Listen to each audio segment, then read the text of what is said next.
Since we said bye to the others in Nacion.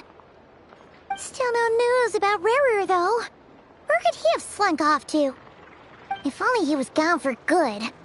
But with all the trouble he stirred up before, there's no way we've seen the last of him. Hello! You must be the traveler in Paimon? Mr. Flynn has been looking for you. Unfortunately, there's been a serious wild hunt attack over at the quarry. He thinks it's time to regroup and figure out a plan.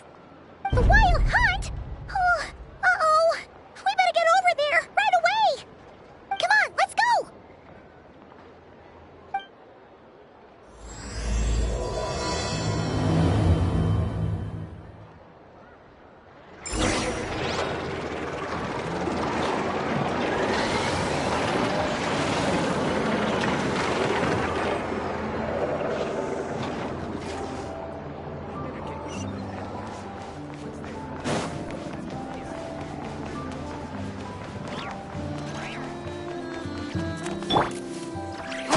Strong.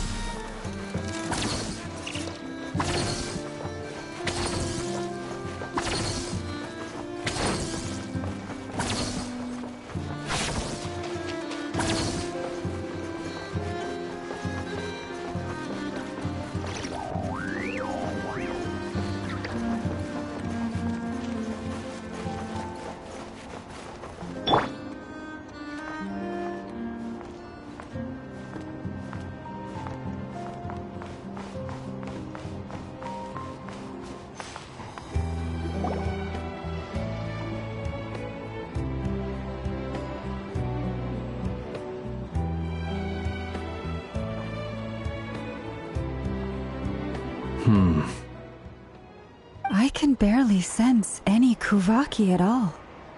This whole area feels like a soulless husk. Looks like his appetite truly is insatiable. As if the power of that energy cannon wasn't enough. He's not seriously still getting stronger? What's his endgame here? Ah, everyone's here already. Hey, we made it. So, what's going on? We've all been on high alert since we split up a few days back, expecting Rarir to strike again. But it's like he just vanished into thin air. No one has seen him nor found any trace of his presence. That is, until this morning, when a ratnik found signs of wild hunt activity while out here on patrol. As you can see, the crystalite itself is physically intact, but the Kuvaki it contained is all but completely diminished. And we're sure that Rarir did this. Who else? He's the only one who could pull off a stunt like this. Kuvaki loss has reached critical levels. Reikir of Solnari set to maximum threat level.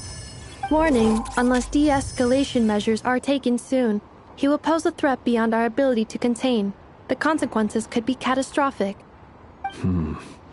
Traveler, do you remember when we encountered Rarir just after regaining his body? There wasn't a shred of sanity left. Nothing but madness and rage. Yeah, didn't he shout out a bunch of names? Then he started raving about how nothing in this world mattered to him. Oh, Paimon gets chills just thinking about it. Oh, but the thought that he's still out there, lurking somewhere and not cry, waiting for his chance to strike? Oh, even chillier. Last time we fought, we were already at a disadvantage. If he has such overwhelming strength, why would he suddenly go into hiding? Yeah, if I were him and I wanted more Kuvaki, I'd just take it by force. No point staying in the shadows. Unless something went wrong. His whole resurrection thing didn't exactly go smoothly. The other thing is, how does someone who's completely lost their mind still have the wherewithal to cover their tracks so perfectly? Beats me. According to certain medical studies, insanity does not always entail a complete loss of rationality. It may be that he is simply living in a world of his own. That actually sounds about right. He was ranting away to himself the whole time, like he had zero interest in talking to us. There are many unanswered questions here. He could be right under our noses, and we'd still be in the dark. Besides his name and title, we know little about him. Certainly nothing about his past, or what he might be hoping to achieve. Exactly. And we wouldn't even know where to begin looking. Even Boss hadn't heard of the Rahir of Solnari before all this. I'd be willing to bet that even if we gathered together every scrap of intel in Nodcry, we still wouldn't find more than, 3 useful facts about him. So, if we do nothing, he'll just keep getting stronger. And if we want to investigate him, we have no idea where to look. Last time we had Marionette and her big robo-buddy to help us, and we still barely held our ground. If we had to face him alone... Oh, Paimon's head hurts just thinking about it. What are we supposed to do against a threat this big? Well, I do have a little hunch about his next move. Given that he attacked the quarry, I'd say it's likely he'll target other places rich in Kuvaki. Somewhere like the Eye of Krati, or the Pillar of Embla. One thing's for sure. If we just sit back and let him keep absorbing Kuvaki, we really won't stand a chance against him. A perfectly reasonable hypothesis. However, it is worth noting that these two locations are quite far apart. To investigate them both, we'll need to split up. I agree, we should split up. Right now, Rarir's goal seems to be gathering Kuvaki, not fighting us directly. Once we're done, let's regroup on Hisi Island. Wait, why Hisi Island? If I recall correctly, your largest goddess statue was carved from Kuvaki-rich ore, was it not? That's right. Yes, it could well be a potential target of his. I should head back and start evacuating the pilgrims.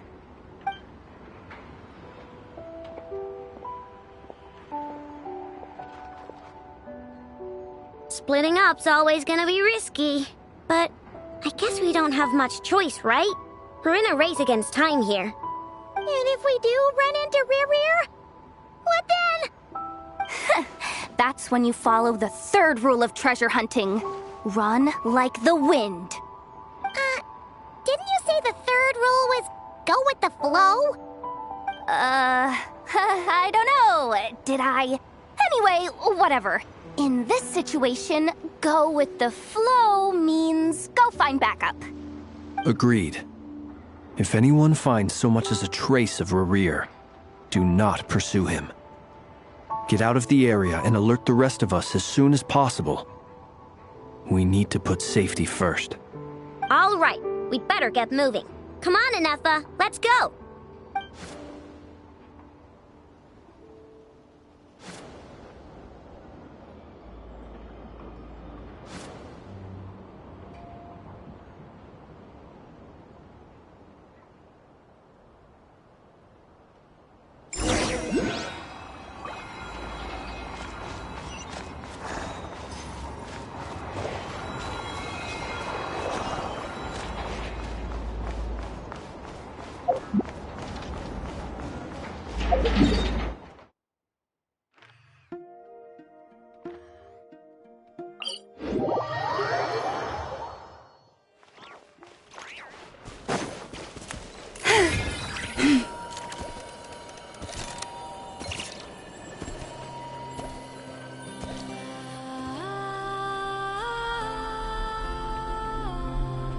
Any leads?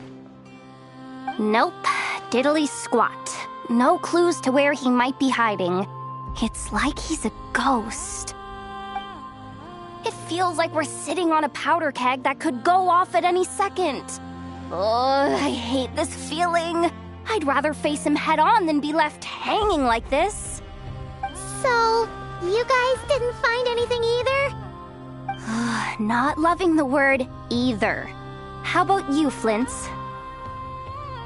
I questioned a few Ratniki and eventually narrowed my investigation down to one suspicious individual. But by the time I got to his place, he was already gone. Almost as if he knew someone was on to him. Either that, or he's just extremely cautious and doesn't stay in one place for long. He's been biding his time for a while now. The question is, where or what is his next target? No idea. Since regaining his body, he seems to have lost all interest in the fragment in my possession. If he did still want it, he's had plenty of chances to take it. All we can do now is hope that Aino and Anefa turn up some leads. Darn it, Rarir. If you've got the guts, come face me one-on-one! Wait, he's actually here? I didn't mean it, I swear! No, it's coming from Silver Moon Hall. The Lady Kutar might be in danger. Let's get over there, quick!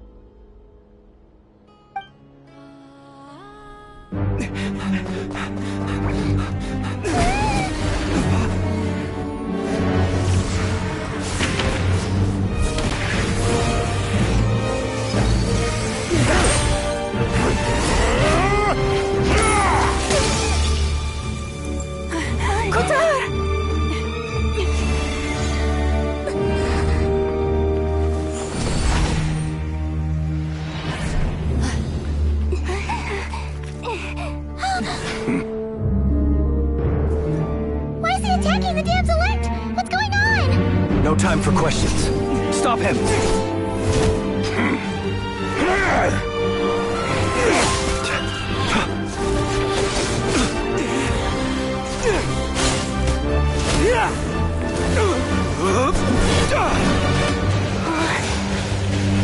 This is insane.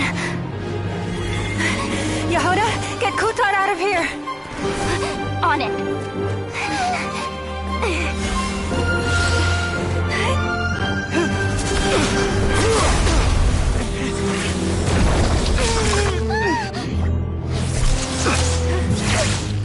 Look where your feeble light has gotten you. Now, you shall plunge into darkness. Felindus, soon, I will find a way. Watch out!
Made it out of there alive.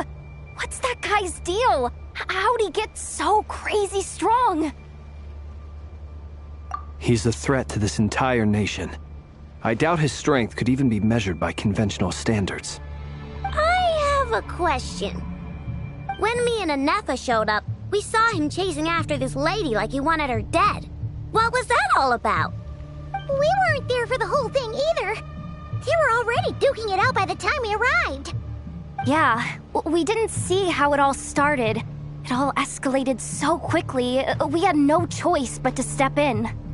Kutar, can you shed any light on the situation?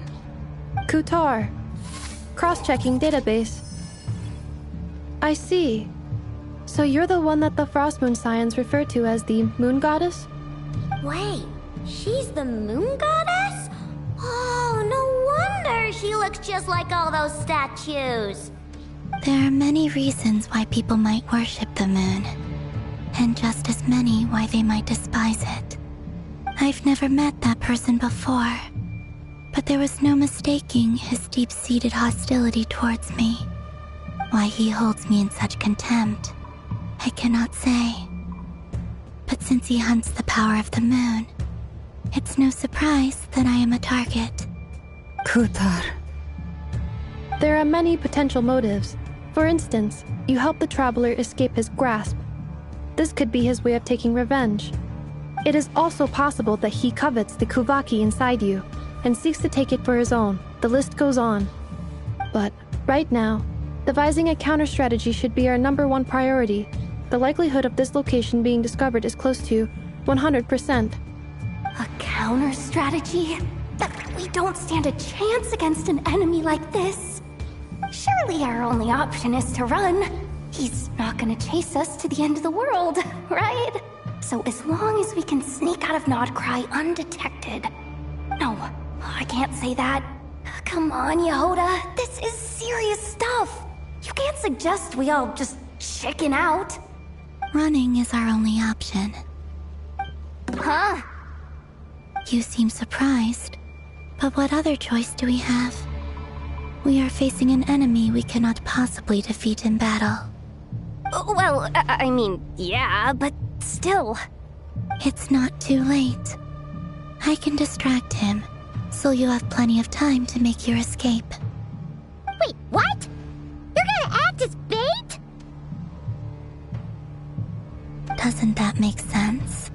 I'm the one he's after. There's no need for you to risk your necks on my behalf. A coyote doesn't stop for bypassers while it's howling at the moon. What is it, Loma? The Frost Moon Scions have already grown accustomed to life without their goddess. My presence here is no longer essential, and this is not my home, so you needn't ask me to stay. We can't just roll over and let him get away with this. That's not our style. Yeah, we can't just call it quits after everything we've been through together. Besides, she'd pretty much saved my life back there. If I just ditched her now, I'd never forgive myself. We can't overlook that you have saved our lives multiple times now. To talk of returning the favor would be a little crass for my liking. But suffice to say that we are friends, and friends look out for one another. Rira's true objective remains unclear. Even if we were to sacrifice Miss Kutar, there's no guarantee he would stop. But... Kutar, I know why you left the Frost Moon Scions so long ago. It was because people started treating prayer as a form of trade. They would make self-centered wishes, force you to accept meaningless offerings in return, and then expect you to perform miracles for them, as if that were their entitlement. If it were me, I might have walked away too. But I believe that time can change everything, and that sometimes it takes losing something precious to appreciate its true worth. After much reflection, I've realized that this was never about whether the Frost Moon Scions need you. Any relationship based on need is purely transactional. What I truly hope is that you'll choose to stay, not out of obligation, but as part of our family. You were born here, and now you've returned. Who knows? Perhaps it was the moonlight that guided you home. Thank you, Lauma. But my power is on the wane. I'm afraid I will be of little use to you now.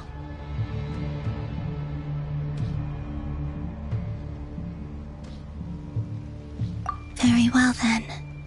I'll do as you say.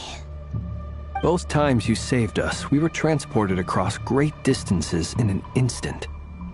Is that one of your powers as the Moon Goddess? It is, but I find it very draining. I barely managed to pull it off just now, and it will be some time before I'm strong enough to do so again. Rejected by the world, my power is dwindling. Like a lake, cut off from its source, slowly shrinking away. Now, it has almost run dry. What do you mean, rejected by the world? The 3 moons belonged to the ancient bygone era in which they came into being.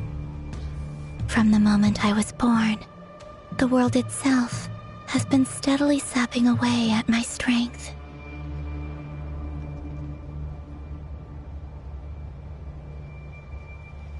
The 3 moons are not one and the same.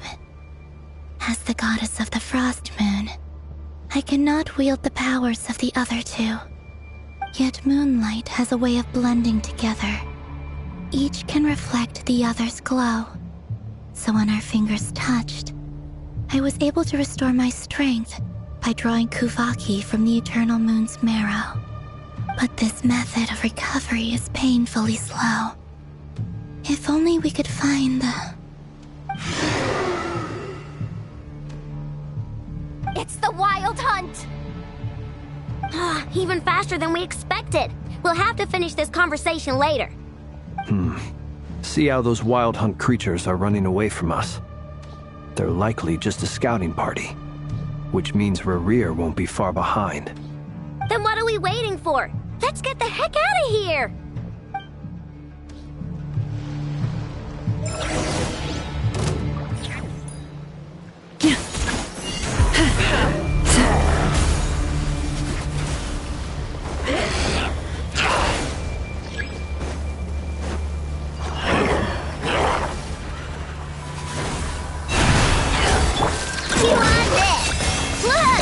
Insulation chamber deployed. Oh, they just keep coming!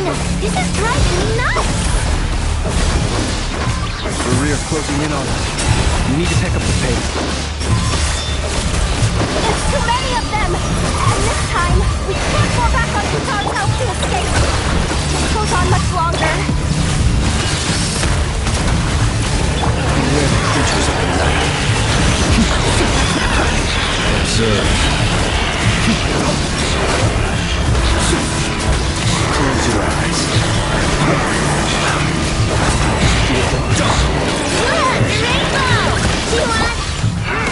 With one heart, we pray, lush as the moon. Be silent. Cleanup sequence initiated. Annihilation mode. The long sleep beckons.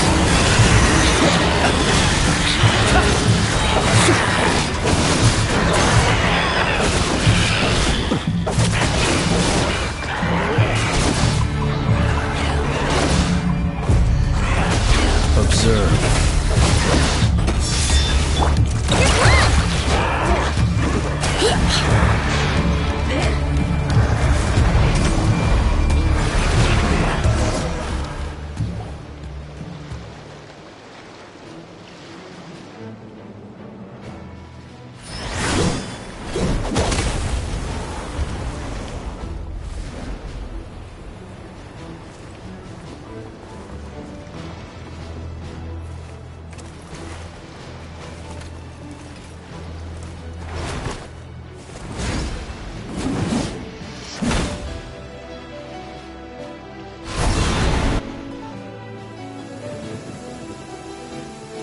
What's the matter? Bit off more than you could chew? Who are you? Uncle Varka! You're back from Amsvartnir? Whoa! You're Barca? Grand Master of the Knights of Favonius? We could save the intros for later. Right now, let's get you all out of this hellhole. Follow me. I know somewhere you'll be safe. Oh, is that where I think it is? That's the one. Come on, move! There's no time to waste.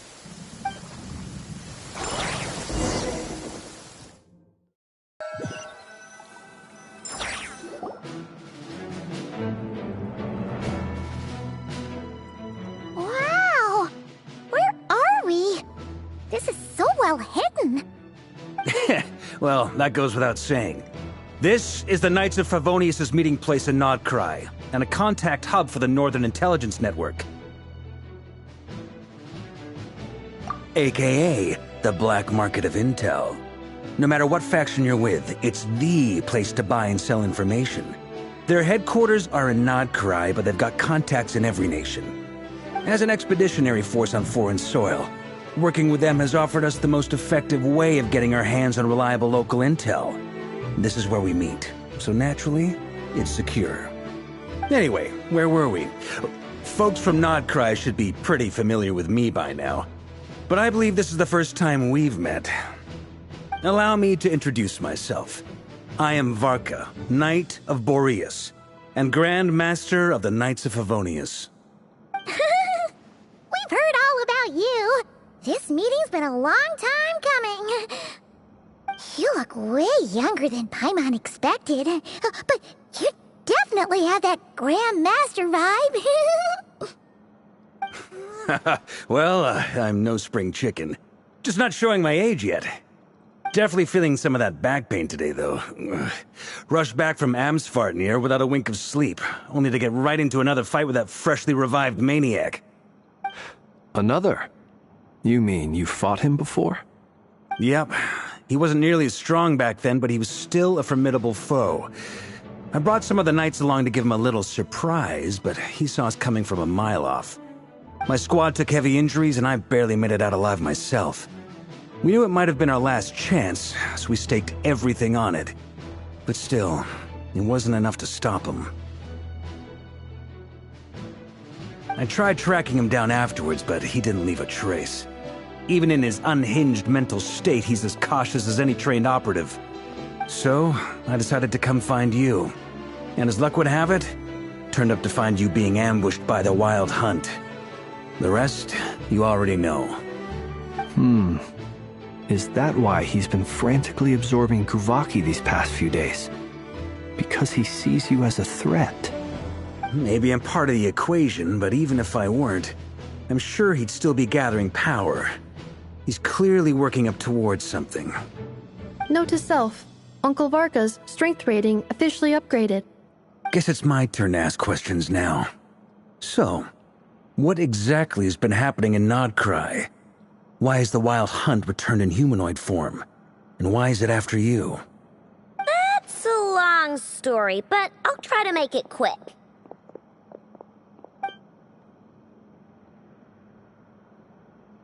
Wow, I had no idea so much had happened.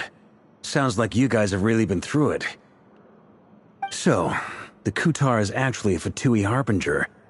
And all this Wild Hunt activity in Nodcry is the work of the Raker of Solnari, one of the 5 sinners. Oh, that's a lot to take in. Need some time to wrap my head around it all. I'm truly sorry, Mr. Varka. You stood with us against the Wild Hunt, and did everything you could to stop it from escalating into a full-blown catastrophe. And then, the one time you're away, it all comes to a head and all your hard work gets undone. You've got nothing to apologize for, Miss Moonchanter. You can plan 100 steps ahead and still slip up. That's just life. No one knows what tomorrow holds. You can't predict which way the wind will blow next. And, to be perfectly honest, I can't say I'm surprised. For all the times we've defeated the Wild Hunt in the past, we've never been able to completely wipe it out. Turns out, we were just delaying the inevitable. But now that a new variable has come into play, fate may well take a different course. A new variable? You mean us? Who else? And in a strange way, I think his resurgence might not be an entirely bad thing. The Wild Hunt is like an unrelenting force of nature, but Rerir is an individual with an agenda. He's gotta have a weak spot somewhere. That said, While Ino was explaining everything just now, some of the points that Mr. Flint's added caught my attention. You mean about our mystery ally? That's right. From what you've said, not only did they lead you straight to some key files, they also shielded Hisi Island from a lethal Kuvaki blast. I don't know who or what could pull something like that off. Heck, even Miss Columbina doesn't have a clue. I hadn't heard the story about those files. Would you mind repeating their titles for me? Wild Hunt Phenomena Log, a Nodcrian Ratnik's Field Journal, and Kuvaki Survey Log. Oh. No, still doesn't ring a bell. Another dead end. Guess all we can do now is hope that our mystery ally keeps showing up when we most need them. Still, it's safest to assume they won't be intervening again. From here on out, we'll have to resolve this crisis by ourselves. Your intel also explains something else I've been wondering about. The reason I led my team to Amsfarnir was because we'd had reports about a possible source of the Wild Hunt showing up there. But once we looked into it, it turned out to be a red herring. I don't know who was behind it, but clearly, it served its purpose. I doubt it's by chance that he happened to make his comeback while my attention was diverted. And from everything you told me, it sounds like his scheming began well before his return. So maybe luring me away was all a part of his plan. But is it even possible that he orchestrated all of this by himself? The Moon Maiden and the Raker of Solnari, Nodcry of all places. The way everything is unfolding, it can't be a coincidence. So, what do we do now? Got any ideas? Right now, we've got at least 3 things to consider. Let's go through them one by one. First, we need to figure out how to take down Rerir. If we can't beat him in a straight-up fight, the rest won't even matter. To my knowledge, the bulk of Nodcry's fighting force is already gathered here. But even with everyone united, we're still no match for Rerir in his current state, let alone with his power still growing. What if there was a way to tap into a new power of our own? How so? Have you thought of something, Columbina? 3 moons once watched over this world. The Eternal Moon was the largest. The Frost Moon was the brightest. And the Iridescent Moon was the most mysterious. They say that back then, the 3 moon goddesses wielded immense power, enough to shape the workings of the world itself. I now bear the Frost Moon's power, and the Eternal Moon's marrow resides within the Traveler. Hold on. Are you suggesting? The Iridescent Moon, the last piece in the puzzle. That's right.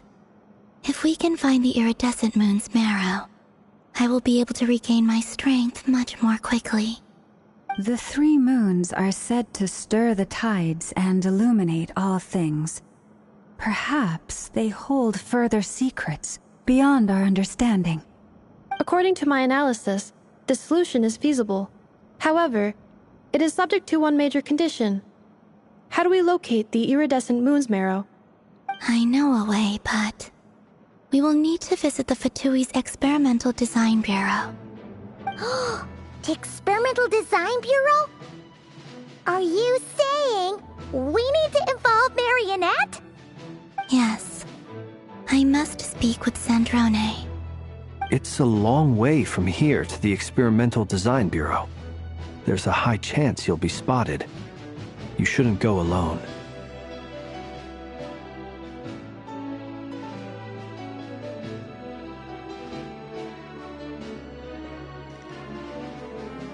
Then that's settled.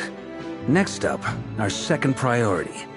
Somehow, we need to figure out Rerir's end goal.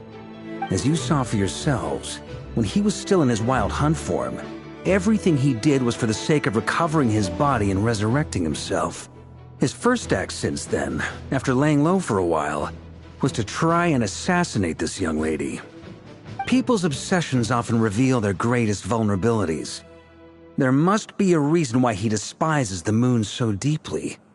Perhaps it sheds some light on his title, the Raker of Solnari. The Wild Hunt has plagued Notcry for centuries now. If we want to stop it for good, we have to get to the root cause of what's driving it. It's true. We still know very little about him. If Kuthar hadn't given us that lead, we wouldn't even know his name. But where would we even start? I doubt even the Intel Queen of Notcry has a clue, and she has info coming out of her ears. Oh? That's a rather hasty conclusion for someone who's so painstakingly meticulous when it comes to dealing with machines. Ah, she heard me.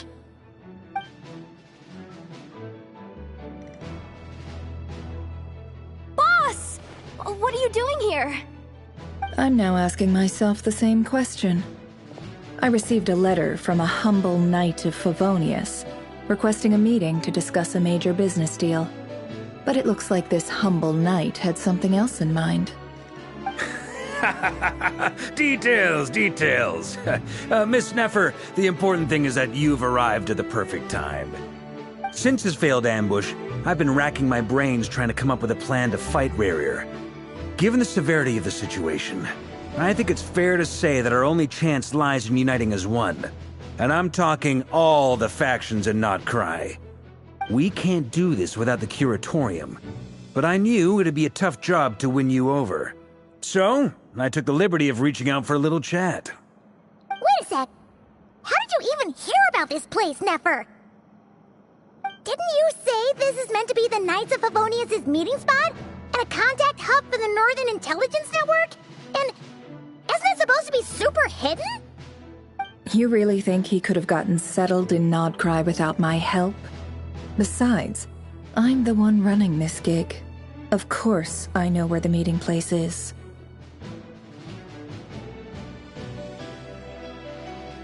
Allow me to introduce the current head of the Northern Intelligence Network. If it's intel you're after, she's your woman. Pretty much seen and heard it all. Please spare me the flattery. Let's cut to the chase. Seems like you've run into some trouble, huh?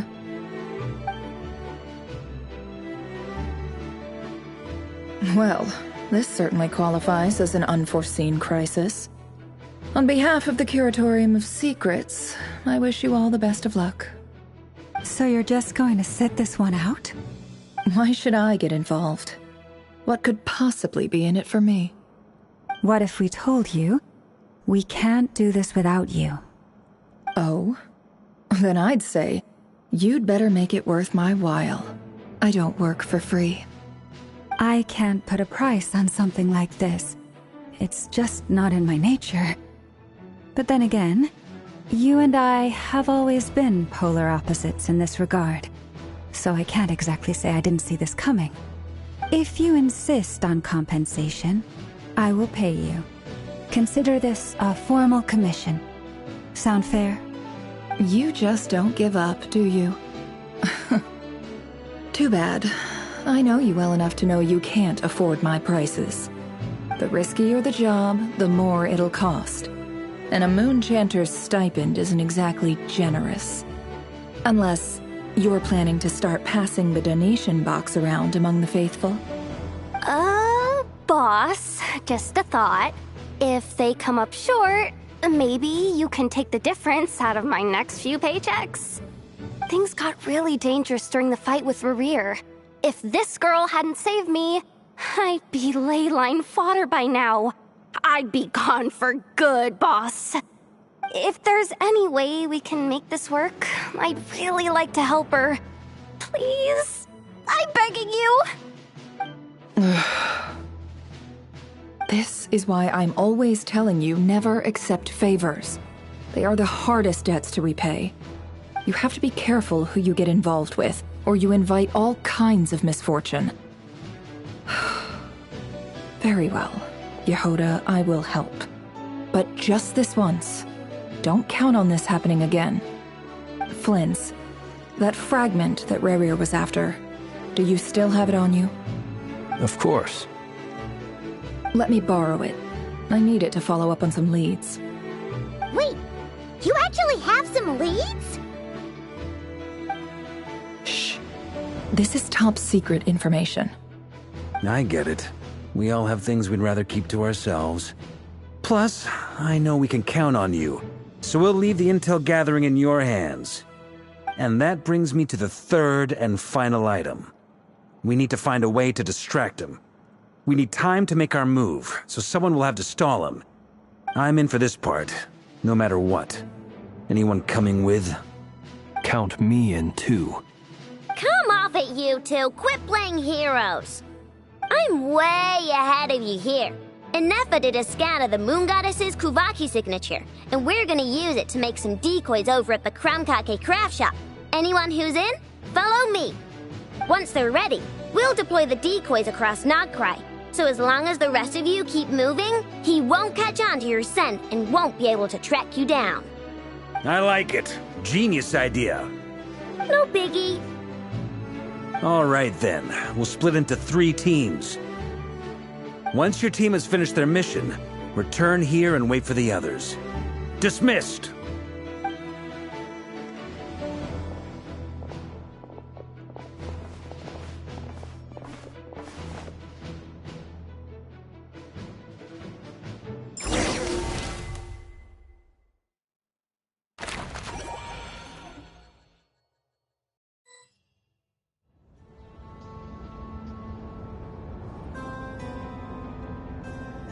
Lady Damselette. Wait, and you two? What are you doing at the Kuvaki Experimental Design Bureau? We've been doing our best to mind our own business lately. But if you're just gonna waltz up here like this, you're seriously pressing your luck. Don't blame us for doing what we have to. Huh. You really think that's gonna scare us off? We're not looking for any trouble. I just want to see Zandrone. Do I need to remind you that you're still a wanted fugitive for deserting us? Out of consideration for our former ties and the crisis we're all up against, we'll let you leave in one piece. But don't even think about trying to get inside. Let them in. But... Are you going to make me repeat that? No, my lady. Zandrone seems to be in a good mood. Must be maintenance day.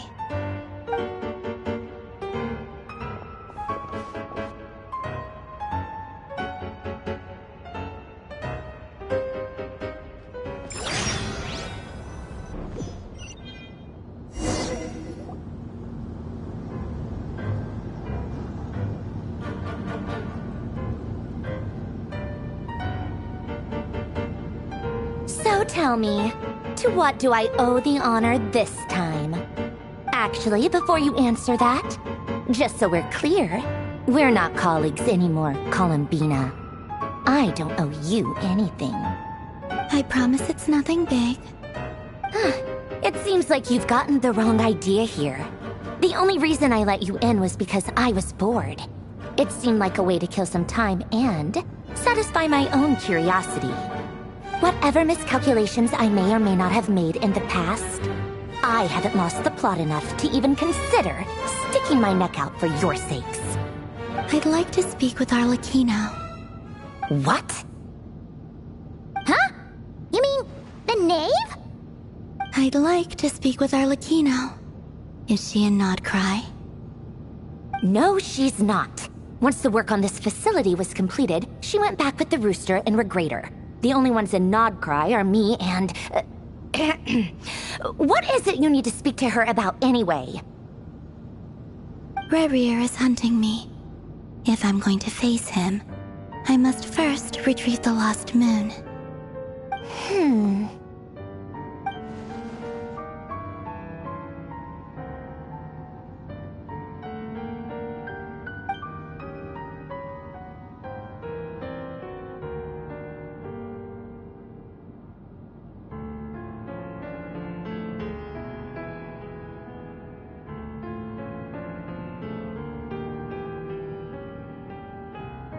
Is that a no, then?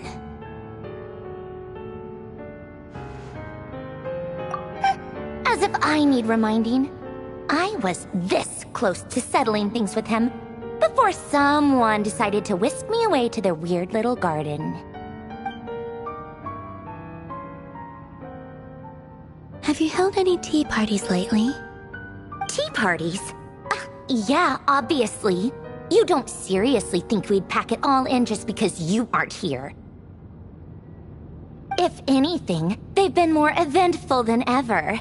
Just me, Arlecchino, and a bunch of insolent and sensitive guests who won't stop asking where you've gone. Oh, they've been a real joy. I bet you served them the worst tea you have. Just like you used to do to me when I upset you. Who cares about how good the tea is when there's no one around to drink it? I keep losing people. First Rosaline, now you. I'm running out of people who can make me laugh. Honestly, what could be more ridiculous than a multi-centenarian goddess who's only ever had the plain herbal tea she received as offerings? You'd always brew a different type of tea for me each time. Was it really just to see how I'd react?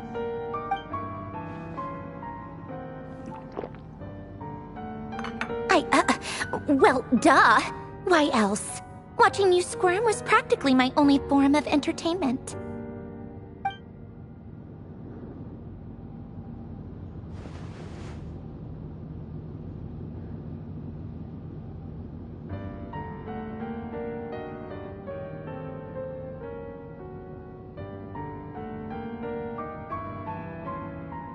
Oh, yeah.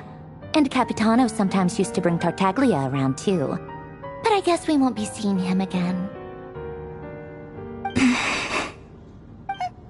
Well, I guess we are overdue for a get-together. Polonia! Have Favronia pass a message to Arlecchino for me. It's time for tea. Will suffice. Pass along a message for me, too, if you would. My body cannot contain the marrow of 2 moons, so I'll be leaving one of them in her care. Excuse me? Who said you were on the guest list? If my tea meant that much to you, maybe quitting the Fatui wasn't your brightest move. Back when you were under the Tsaritsa's protection, no one would have dared come at you so openly. But that protection didn't come for free. In fact, I paid dearly for it. At the end of the day, it was just another transaction. I just got tired, that's all. I never wanted any part in their grand ambitions, and I've had enough of being treated like a bottomless supply of power. It brings back memories from the old days, when I was still worshipped as the moon goddess. Centuries on, it may be a different group of people, but I see the same greed in their eyes. I figured you'd leave eventually. You didn't have as much of a reason to stay as I do. The Tsaritsa gave you shelter and protection, but that was it. Nothing more, nothing less. Meanwhile, the Fatui demanded everything from you in return, until it was more than you could bear. I get why you left. And frankly, I have no interest in dragging you back just because the higher-ups told me to. But if you keep hanging around with this riffraff, the next time we cross paths, we might be enemies for real.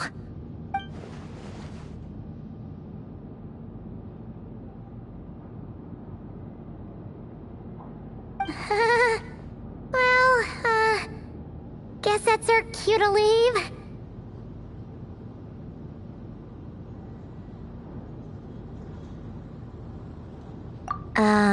That might be your plan. But it sounds like someone else wants you to stay a little longer. Huh? What do you mean? Listen.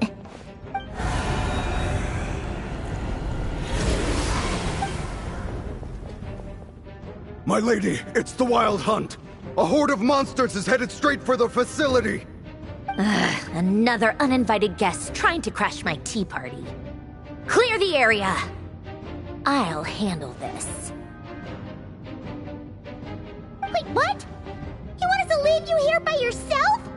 Huh. You'll be lucky to make it out of this alive. You really think you can afford to worry about me? Go on, get out of here. You may have stopped Polonia from crushing him last time, but I've made sure that won't happen again. The entire Experimental Design Bureau is rigged for war. Stay and watch if you want, but it'll be at your own risk. You're not flagged as friendlies in a weapon system. Don't tell me what to do! Look, if you're leaving, make it quick. Or you'll just get in my way. There's a secret passage on the 2nd floor. It'll take you right to the plains out back. Stare all you want, Columbina. You're not getting another invitation to my tea party. I know. But thank you anyway, Sandrone. This is exactly why you shouldn't hang around with those people. All their melodrama and sentimental nonsense is rubbing off on you.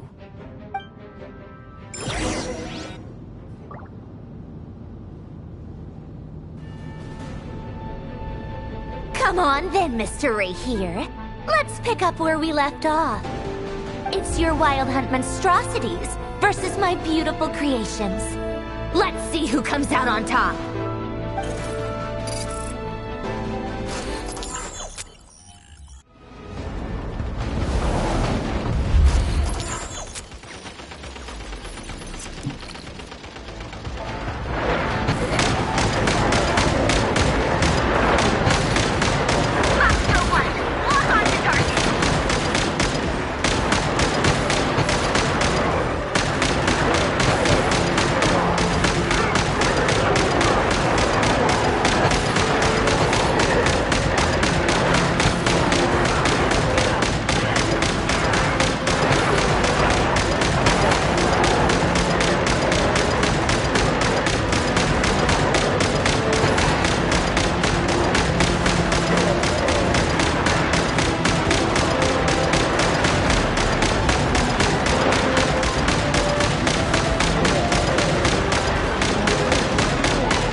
Livonia! Get him!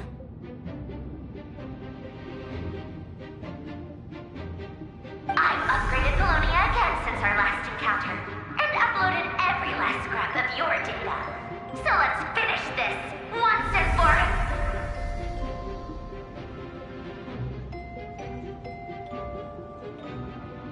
all. She's not here.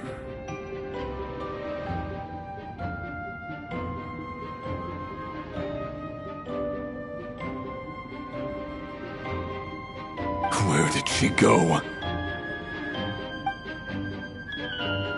Hey! Over here, you big... Curse it, Moon. Go. Keep searching. She cannot have gotten far.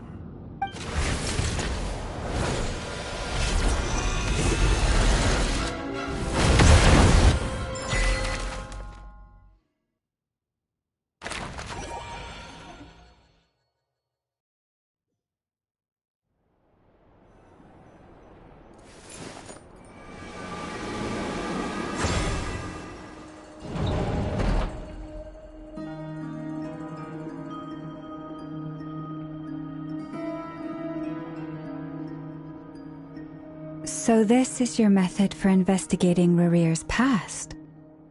It almost looks like some kind of ceremony. Good deduction. But it's quite a different affair from what you're used to with the Frostmoon Scions. Whoa! First time I've ever been in here. Boss always said it was off limits, so I pictured some kind of creepy dungeon. But it's actually kinda nice. Oh, I guess this must be Sumero decor? That's where Boss is from. And that nice shopkeeper who sold me my treasure compass. I'm not sure exactly what you've got planned, but it looks like you're all set. When do we begin? Whenever we wish. But for some reason, I've got a feeling this isn't going to end well. I've never faced Rarir myself, but from what you've told me, his power is beyond anything I could imagine. I, on the other hand, am just an ordinary businesswoman. Our paths should never have crossed, yet here I am, forced to make an enemy of him. If you ask me, you're about as far from ordinary as it gets. So what are you saying? You're getting cold feet? Once I take a job, there's no backing out. Still, I have to ask myself if the power I'm relying on will even work on an opponent of this caliber. And also how to make sure I come out of this alive if things spiral out of control. Death is the one thing we can take for granted. It is the great equalizer, however fortunate or unfortunate we may otherwise be. So it's important to consider how to spend what lifespan we have left. Come on, boss. Lighten up. Quit talking about death. It's bad luck. For once, I agree with you. When you're up against a foe like Rarir, there's no such thing as being too prepared. Is there anything I can do to help? That won't be necessary. I've already made up my mind.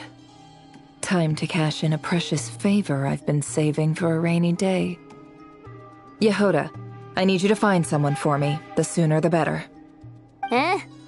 Find who? That shady merchant who sold you an overpriced treasure compass the other day. Come on, boss. You're pulling my leg again. In what way is she shady? She showed up when I was completely lost and sold me a neat little gadget that was exactly what I needed. Trust me, she's a good person. Anyway, I know who you're talking about. Don't go anywhere. I'll be right back.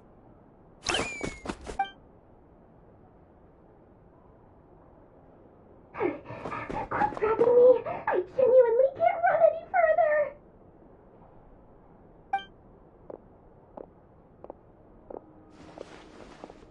Hey, aren't you? What is it? What's the big rush?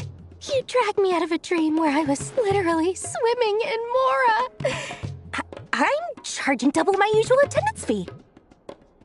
See, look how easygoing she is. After that rude awakening, she could have completely snapped at us. But instead, she kept it together and just asked for an extra fee. Dori Sangama Bay? I never would have pictured you two doing business together. If you want to make it big and not cry, it's all about connections.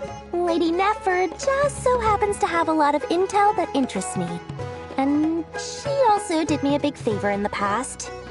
It was back when I first arrived in Notcry. My trusty assistant, the genie in my lamp, had an adverse reaction to the Kuvaki and fainted. And wouldn't you know it, that's when I suddenly find myself in a life-or-death situation. Good thing my compatriot was there to swoop in and save the day.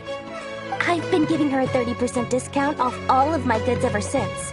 Now, so that no one here feels left out, I'm willing to extend a 20% discount to fellow friends of Boss Nefer. Plus, any other friends you send my way will enjoy 10% off. What can I say? The great Lord Sangama Bay is nothing if not generous. So, let me guess. You've run into some trouble? I've got everything you could possibly need. And the more you buy, the more you'll save. You guessed correctly. What have you got in the way of survival gear? The one type of gear I've never been short on. What are you looking for? A jetpack fresh from the Academia's labs? An ancient suit of armor dredged up from the bottom of the sea? At the very least, I need to know what kind of opponent you're dealing with here. If even you're worried about staying alive, it must be pretty serious. What if I told you it's someone with the power to bring a nation to its knees? Is that so? Then we really are talking top-shelf treasures. I don't have anything like that in stock right now. I'll have to ask my supplier. Your supplier? A powerful woman, make no mistake. I can't reveal her identity, but luckily for you, I hear she's planning to visit Notcry in the near future. If you're willing to wait, I can ask her when she's here. Can't say exactly how long that'll be, though. Then, let me put it another way. What would you do if you encountered an enemy like that? Roll over and serve yourself up on a silver platter? Of course not! I have a handy little trinket from one of my generous suppliers, which... Hold on. What exactly are you getting at? No!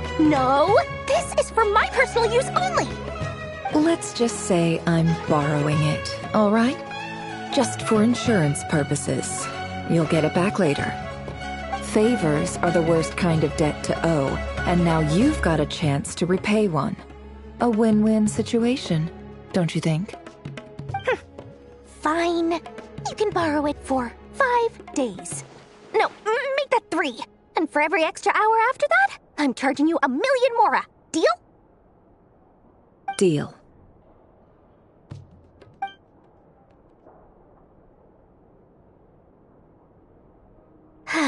What a way to start the day. Now, was there anything else you wanted? Or can I go back to bed now?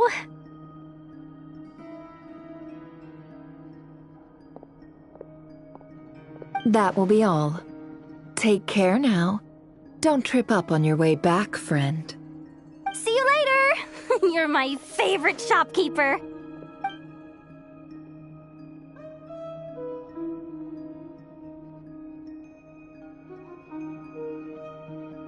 Excellent.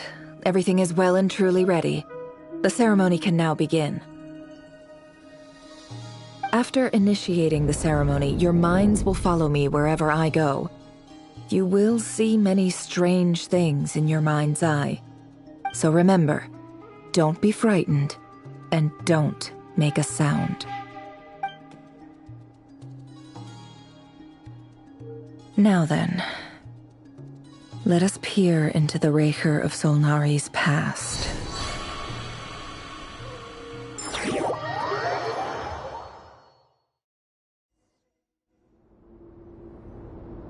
I made it. I don't recognize this style of architecture. Must be Conrian. Simple furnishings, table and chairs. It's a more ordinary house than I might have expected. Looks like the fearsome Raker of Solnari came from surprisingly humble beginnings. Unless this passed for luxury in Conria. Unlikely.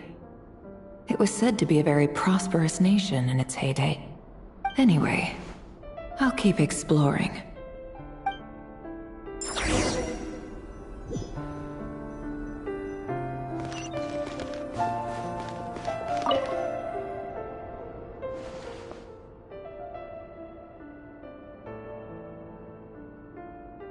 Hi, Rivier. Since you're working extra hours tonight, I thought I'd keep myself busy by checking out that new kebab shop. I've heard good things about their menu. I'll test it out, and if it's as good as everyone's saying, let's go back together sometime. P.S. New stash from the Universitas Magistrorum. I brought some goodies home. A few teacups and a pin rack. Hope you like them. They didn't sign their name. But they must have been close. Sounds like they were living together.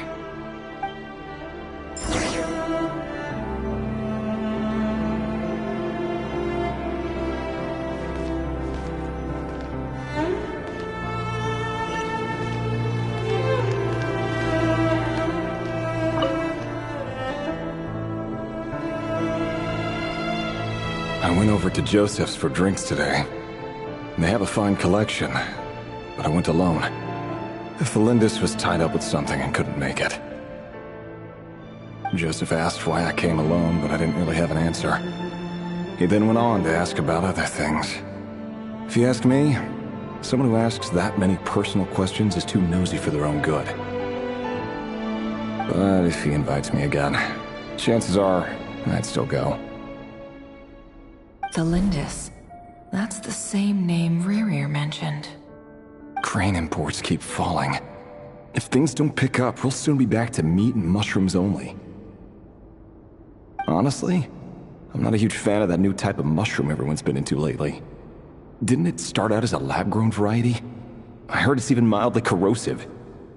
Seriously, why would you even eat something like that?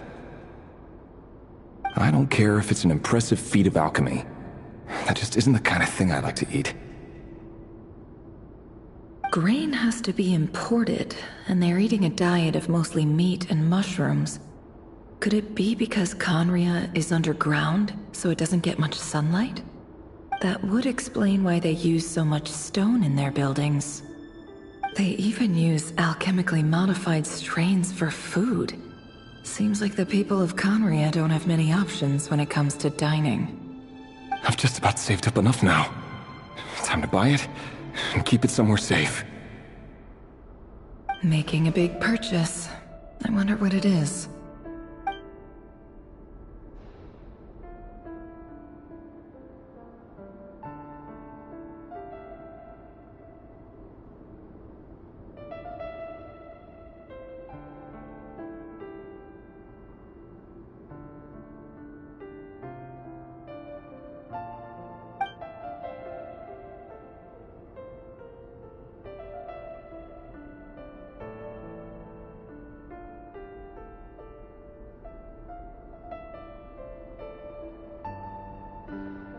He really is a professional. No wonder he's so good at covering his tracks. Despite what he's become, it seems like he's retained certain habits, at least in this regard.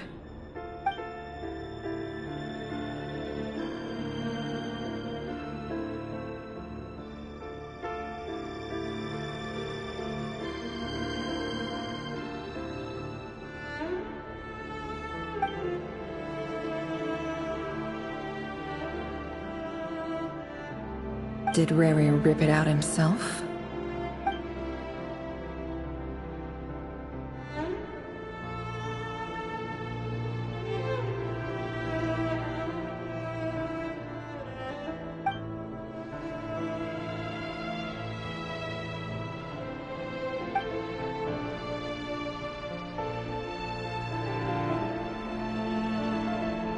Before I met you, I was convinced that my heart was nothing more than a stagnant pool.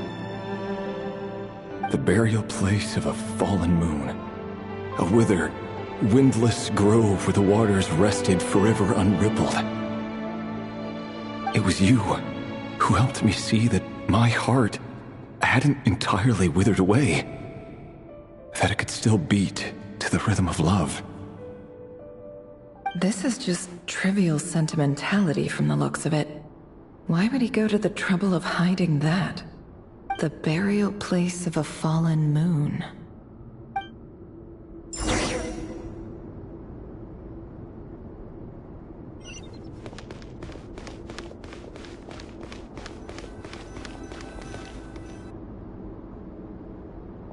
Reverie, over here. Dane! Oh, and, Vediflin here? What a surprise to see you here, sir. Hello there, Reverie. You need not address me so formally outside of court. He doesn't get that much free time, so I invited him over for a drink. Even the court prophet deserves a break every now and then, right?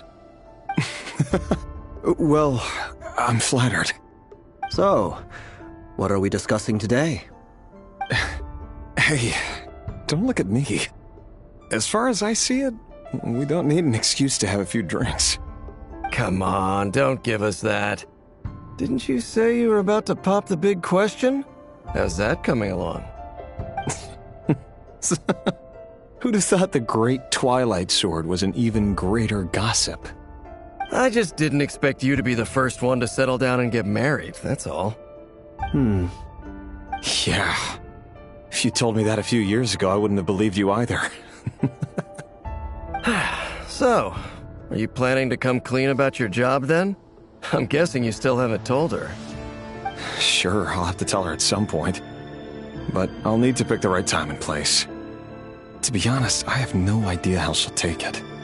Come on, stop being such a pessimist. For all you know, she could be thrilled. I bet she'll be much more impressed by your actual job than the one she thinks you're doing now. A member of the King's Guard. Quite the cover story. Does the king himself even know? Of course he does. Anyway, enough about me. How have you been? Me? Same old, nothing much to... Huh? What's up, Ved? It's nothing. Vediflin, Dainslift's elder brother. Renowned throughout the court of Conria as the Visionary, and said to possess a wisdom far beyond the reach of any ordinary man. And yet, despite the gulf between us, he seems to have something to say about me. Does he even know me? Does he see me as a friend of his brother, or just another of the Vinster King's blades? Why did he react so strongly? Was it really to do with what we were talking about? Brown, curly hair and brooding blue eyes. So this is what Rerir looked like back in the day. Perfectly normal. No different from anyone else. As frightening as this monster is in the present, there's something even more unsettling about seeing the human he used to be.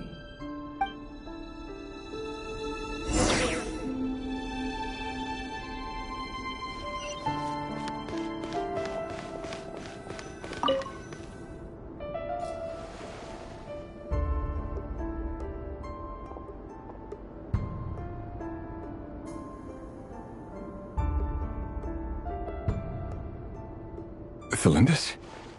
You're back early? Our equipment's being serviced today, so I got off earlier than usual. How's your day been? Aw, why the long face? Is something the matter? Has your boss been giving you a hard time again? Went for a drink with Dane and the others after work. Isn't that a good thing?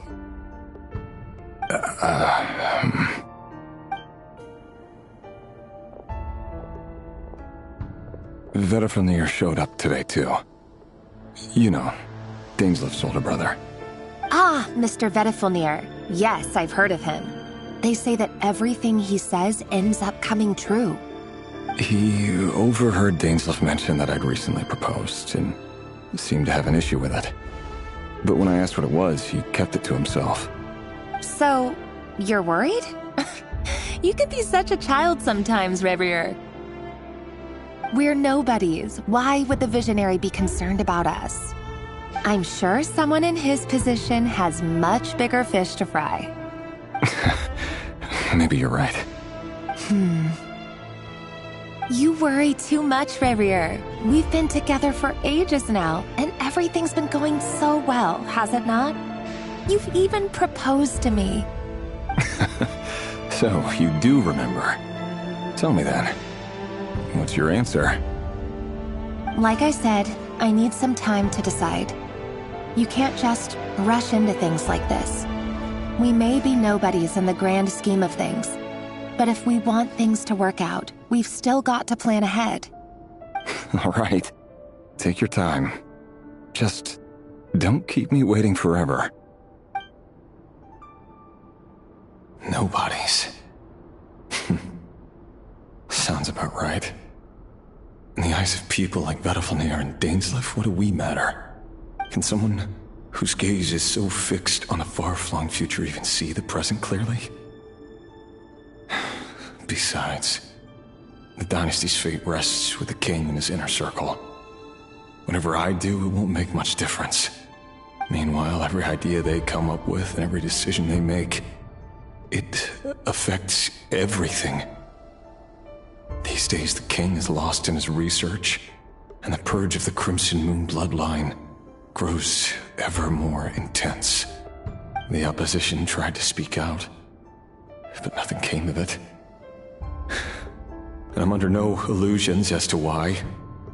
Because we eliminated them and got rid of their bodies. A man can have 1,000 reasons to carry a sword, but there are few good excuses to use it. Yet the king has never even considered a gentler approach, and he never will. What becomes of someone who kills on another's behalf? Can he ever find true peace?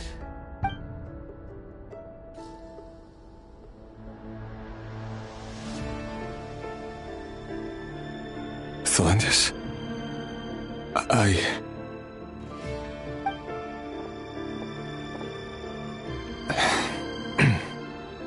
It's nothing. You were right. Fate has never smiled upon nobodies like us. But by the same token, it's unlikely to bear a grudge against us either. There's no reason we can't keep living happily together, cherishing the simple joys of each day as they come. See? You just need to stay positive, Revier. I can feel your warmth, your breath.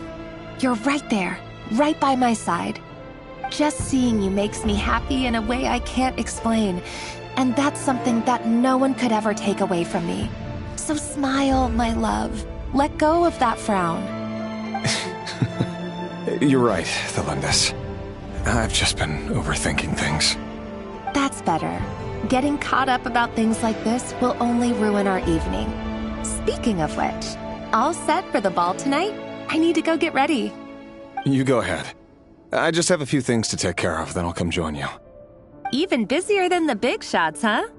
Fine, I'll go get started. But don't be late. If you keep me waiting too long, I won't be a happy bunny. Relax. I'll be there. Seriously, though, you drive a hard bargain. You're really gonna leave my proposal hanging and still expect me to take you to the ball? Well, that goes without saying. I already told everyone I'd be coming with a dance partner. Besides, they're two completely different things.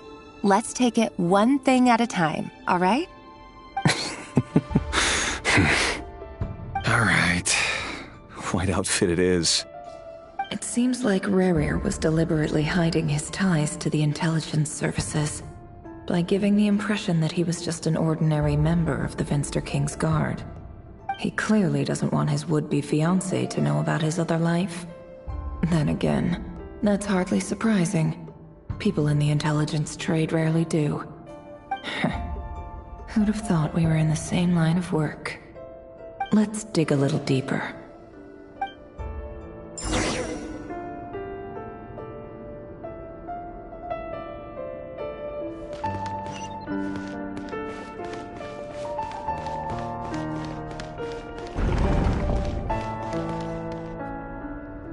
Our last operation was a resounding success, and all thanks to you, Rayhir of Solnari. In total, we apprehended 32 dregs of the Crimson Moon, and 67 accomplices. After all these years since the dynasty's fall, so many of them still linger on. Indeed, it cannot be denied. Yet it was destiny that the Crimson Moon should be overcome by the eclipse, and that His Majesty, the all-seeing Vinster King, now guides our nation on the path to prosperity. Conria has no further need for a dead moon. But alas, there will always be those who refuse to see the truth, choosing instead to romanticize the past. That's not entirely true. Much about the Crimson Moon era was worthy of remembrance, and that's exactly why they keep trying to see it restored. Many of its secrets remain unsolved to this day. As it happens, that's precisely the field of study my partner is devoted to. You still haven't told her what you really do for a living. Where would I even start? How do you tell someone that you're one of the king's hand-picked executioners? That your hands are steeped in blood? You didn't choose this life, any more than I did. Orphans like us don't get a say. But I'll sure as heck be the one to pay for it. Speaking of which, we need to be more rigorous in the way we identify direct descendants of the Crimson Moon. Someone, it seems, has strong opinions about my future plans. Most likely my marriage in particular. I have a feeling that we may soon become targets of the Crimson Moon's retribution. Your concerns are not unfounded. They've taken out many of our colleagues these past few years, and for that very reason. These are no helpless lambs we're leading to the slaughter. They're wolves in sheep's clothing. Take care, Rayhir of Solnari. I look forward to toasting you at your wedding. Thanks, Thorkel. You look after yourself, too.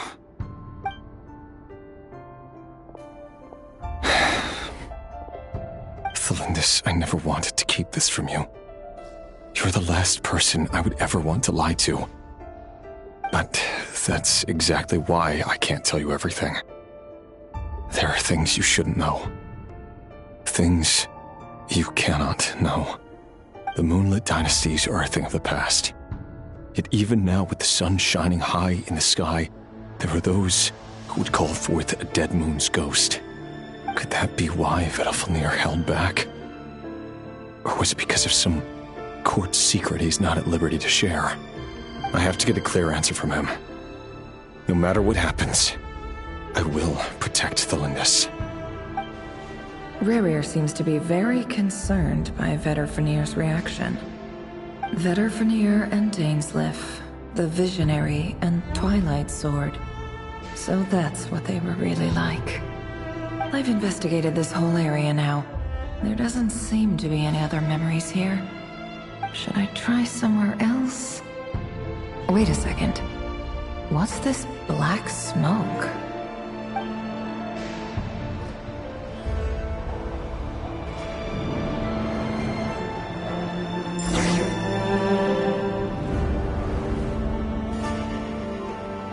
So, he's late after all. Just you wait, Rayhir. You're in for it. Big time. Are you waiting for someone, ma'am? Could I tempt you into buying some flowers? Oh, sure. Pick me out a pretty bunch if you would. Thank you. But I'm afraid none of them are as pretty as you. For someone so young, you sure have a way with words, don't you?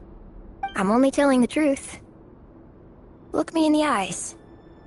You'll see I'm not lying. May we have a word in private? Who are you? And what do you want? It doesn't matter who I am. Too many of our kind have fallen lately, so I decided to take the risk of reaching out. Not long ago, the Rayhir of Solnari led an assault on one of our strongholds. We suffered many casualties, and many who came to our aid lost their lives as well. Sorry, I don't know why you're telling me this. And I don't want to get involved. Wait, hear me out. This time we finally got a clear look at his face and learned his true identity. His name is Rayhir. and he claims to be one of the king's guards. What did you say? A cruel irony, isn't it? The man you're set to marry leads a double life as a brutal executioner. But surely, you must have caught a whiff of the blood on his hands. Why are you telling me all of this now? Simple. It's because... How strange. Rerir was nowhere to be seen in that memory. It clearly belonged to the Lindis. Rerir couldn't possibly know what happened if he wasn't even there. Why would her memories appear in his fragment? The ceremony won't last much longer. I think it's time to call it a day.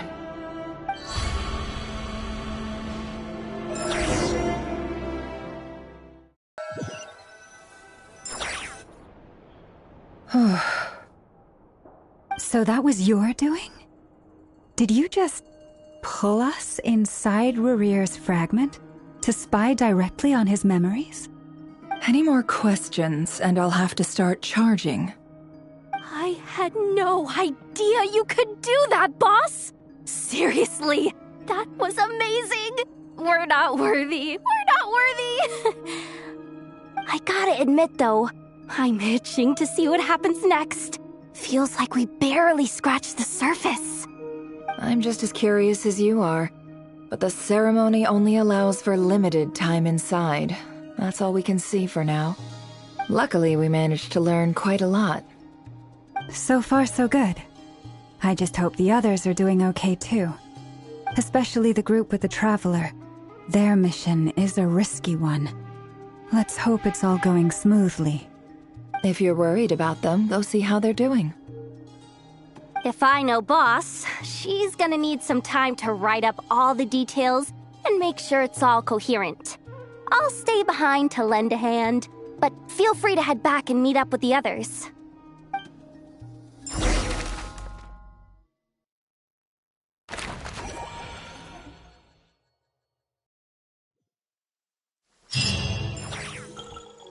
Oh, they've been prowling around for nearly 2 days now. These things just won't quit. Oh, they might not have seen us yet, but them constantly sweeping the area, our way out is completely blocked. Oh, that's never gonna work. One little slip up and it's game over. If they spot us, they'll run straight back to Rerir.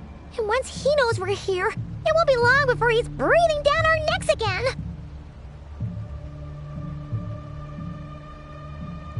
Oh, guess you're right. All right, time to zip it.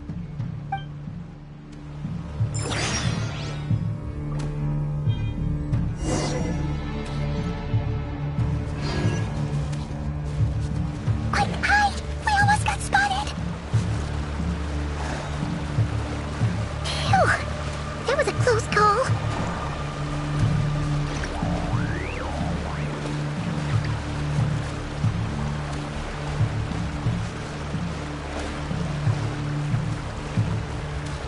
Watch out! It's coming this way!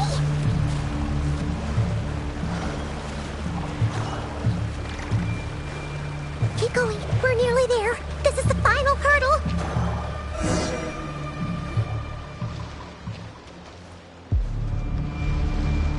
Oh, there's no end to these things!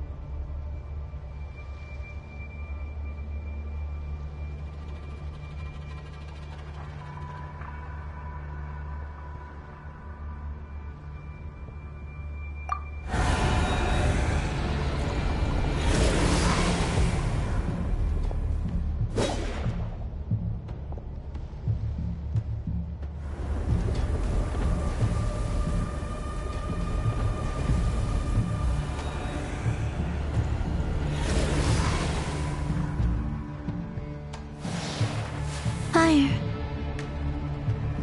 Fire? Wait, what's that smell?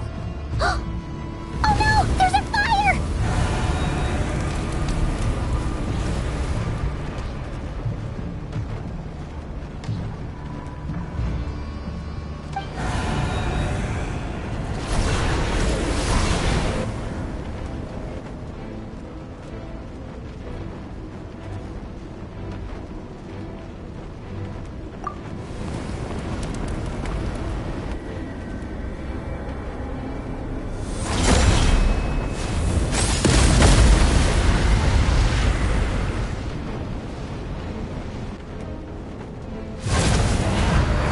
Sandrone was right. You look weak, Columbina. The old you would never have let such lowly creatures bar your way. Word has it that you did something for the Tsaritsa, and that's why you've lost most of your power. Freedom comes at a heavy price, doesn't it? It's Arlecchino! You came! Hello again, Columbina. And greetings, guests of the House of the Hearth. It's been a while, Arlecchino.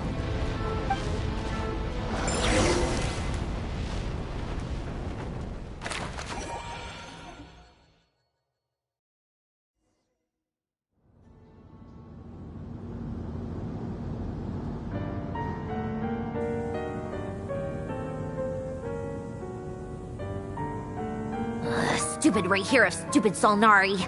Ugh, whatever. I've got all the data I need. Next time we meet, you're finished.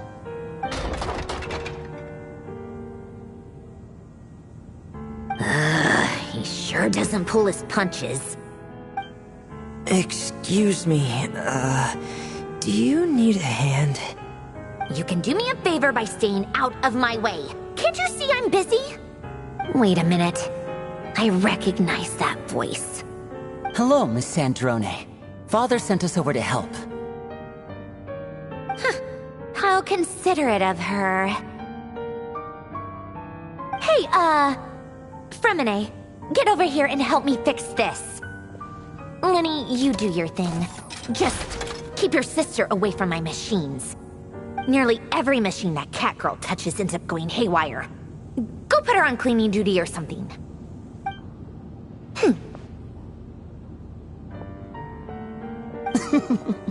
Then let's start downstairs. Fremine, we'll leave this place to you. You've got it. Wait a second. Pretty sure there's still some tea in the cupboard. If you want some, you'll have to make it yourselves.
It's a relief to see you all made it back in one piece.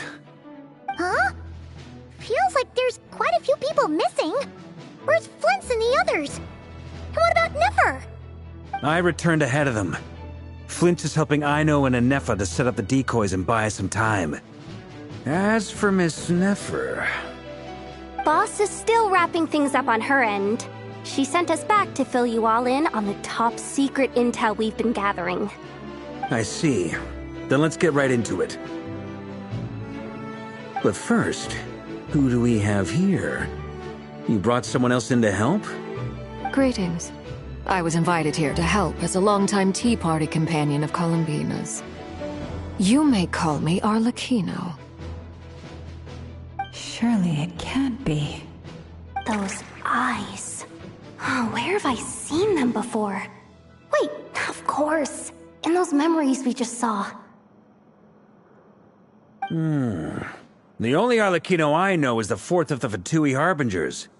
So either you share a pretty uncommon name, or you're more than just a Tea Party buddy. You're well informed, Grandmaster. A man from Mondstadt living all the way out here in Nodcry, and yet the people and affairs of Snezhnaya seem to hold a special place in your heart. Oh, the feeling's mutual. Sounds like you know all about who I am, too. A Fatui harbinger. The atmosphere in here just got really tense. Guess we can't just start trusting Fatui harbingers, even at a time like this. I must admit, though, I'm a little curious. Seeing as the moon goddess no longer belongs to the Fatui, what makes you so willing to put your neck on the line here? Nor does Nodcry belong to Mondstadt, Mr. Varka. Yet still, you're fighting for it all the same. Things don't always have to have a tangible payoff. Sometimes, stopping things from spiraling out of control is a higher priority than chasing the spoils of victory. Of course, I can't say there's nothing in it for me at all. But that's between Columbina and myself. Forgive me. I don't mean to doubt you. It's just that the Fatui really have been the source of many of our troubles. We have our own way of doing things here in Nodcry. But ever since they arrived, the Fatui have treated us with nothing but hostility. I know there's been a lot of bad blood between us in the past. I've done my utmost to avoid friction whenever I could. But sometimes fundamental conflicts of interest simply can't be settled amicably. That's why I'm here solely in a personal capacity. This has nothing to do with the Fatui. As a gesture of good faith, I'll be frank. I can help Columbina track down the iridescent moon's marrow, which will help her restore more of her power. Anyway, what else is on the agenda? Let's begin. She says she'll be frank, then completely skips over the details. Looks like she doesn't want to give away too many secrets after all. But she clearly wants to change the subject. It'd be awkward if I tried to bring it up again now. I guess we'll just have to go along with it. She's the fourth of the Fatui harbingers after all. One look and you can tell she's not someone you'd want to mess with.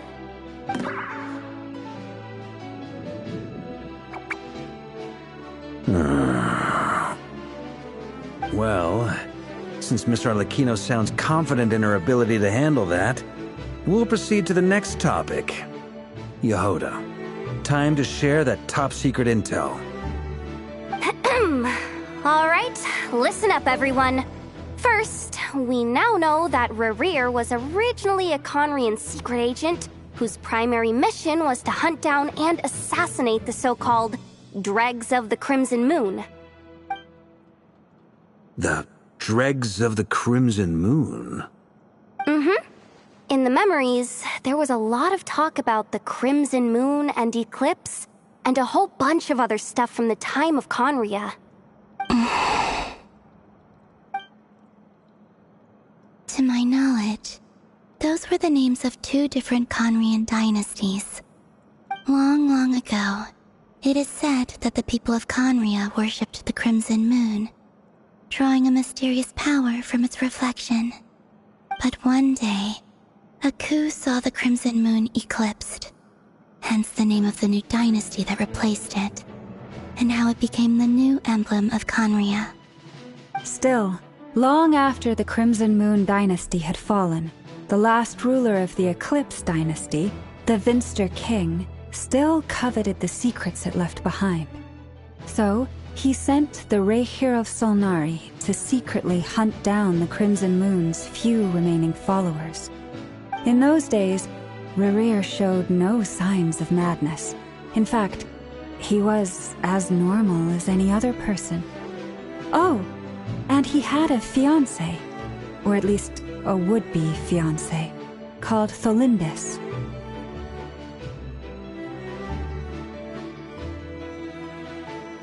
What's the matter?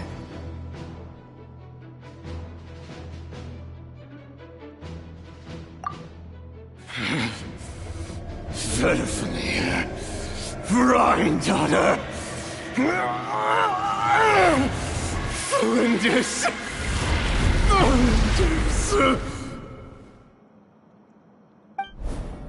Interesting. Anything else? What about this would-be fiancée of his? Do we know anything about her? Well, she was a researcher at the Universitas Magistrorum, but it felt like she was hiding some kind of secret. Oh, and one more thing. For some reason, Rerear's fragment also contains some of Thelindis' memories, though only a very small portion. Well, no shortage of potential leads, I'll give you that. In any case, it sounds like we can conclude that while Thelindis was still around, Rerear appeared to be lucid and quite normal. Thelindis, it seems, must have been the one thing in this world that he couldn't let go of. Tell me, though, were these pure-blood Conorians we're talking about here? Why do you need to know that? Hold on. If she was a pure-blood Conrian... Oh yeah! Just like how it was with the captain!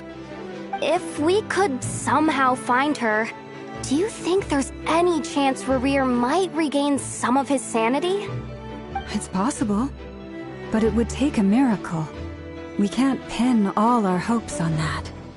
That merchant who Nefer knows, Dori Sangama Bay. Maybe we could hire her to look into it. All right, then. Let's keep working in our separate teams. Traveler, Paimon, Kutar, and Miss Arlecchino will go look for the iridescent moon's marrow. As for the others... On the way over here, I noticed that the Wild Hunt monsters had grown even more frenzied in their search for Kutar. At this rate, the people living here will be in grave danger too. So I'm thinking of gathering together some of our followers to go wipe them out. I'll head back to the curatorium and meet up with the boss. Feels good knowing we've all got something to be getting on with. Given that the Wild Hunt has been a lot more active lately, the Lightkeepers have likely begun their own operations too. If that is the case, someone will need to pass the news on to Flint's. I'll hold the fort for now, then discuss our next move with Flint's, Aino, and Anefa when they get back. All right then. Well, the clock's ticking. If that's everything, we'll be on our way. We'd better get moving too. We'll try to buy you as much time as we can. Relax. Just do your thing. I decided to call in some backup since things are getting so hairy. Our reinforcements should be here any minute now. Stay safe, everyone. Dismissed.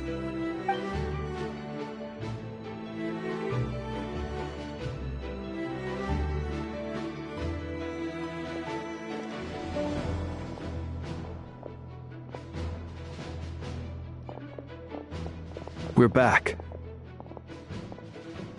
Did we get here a little early? Or a little late? A tad late. The others have already set off. To summarize, our resident moon goddess has found us a new ally, and Boss Nefer has uncovered some promising info. Everything going smoothly on your end? Not great. I don't know how long we can stall them for. The decoys are getting taken out way faster than we imagined. I'm gonna make some more later, but I need a timeout first. I'm so tired right now. Oh, right!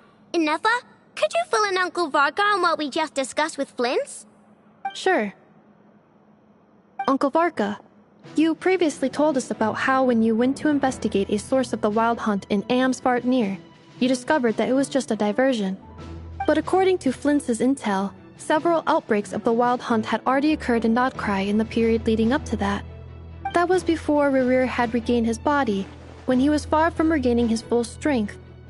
In other words, in theory at least, he still lacked the means to act in two places at once. Flint's, with everything that's been happening, the Lightkeepers across Nodcry are rallying to fight back against the Wild Hunt. They're gonna need your help. I know, I'm sure you're capable of coming up with something far more effective than decoys. But for now, you should stay here and get some rest. Anefa and I will head back over to Amsvartnir to see if there's anything I missed. I told you Uncle Varka would say that, didn't I? A deal's a deal. Not a word about my snack intake for the next week. Database updated. Reliability of Aino's predictions increased. What does that mean? They were betting on how you'd respond after hearing their intel. It's the obvious choice, isn't it? That's hardly worth betting on. We already decided that Anefa should go investigate the situation over at Amsfartnir on her own. You might as well stay here and keep watch. Someone needs to hang back and oversee our strategy meetings. And besides, you still haven't fully recovered from ambushing Rerir. So I've ended up with the easiest assignment. Well, I appreciate it, everyone. See you when you get back.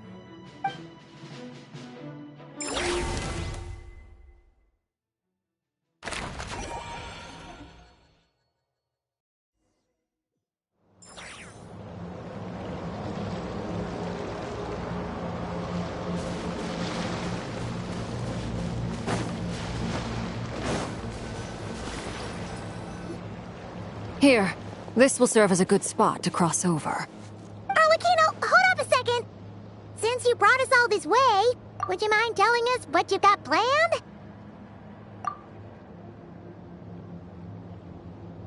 We still haven't got the slightest idea what's going on here. And if even Columbina doesn't know where the iridescent moon's marrow is, how do you? Simple. Because I am an inheritor of the royal bloodline of the Crimson Moon. And one of the last surviving embers of the Two Worlds' flames. Huh? Are you serious? Isn't you're a descendant of that Crimson Moon dynasty we were just talking about? The one from ancient Conria? Your surprise is understandable. I was also taken aback when I first learned of it. But the more I thought about it, the more I realized the signs had been there all along.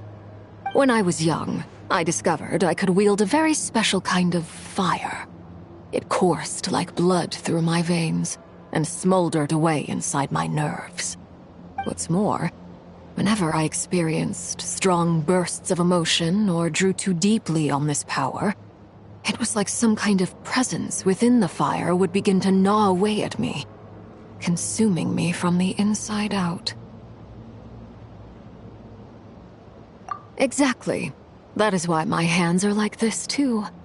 At first, I saw it only as a curse, but once I became a harbinger, the jester apprised me of the truth.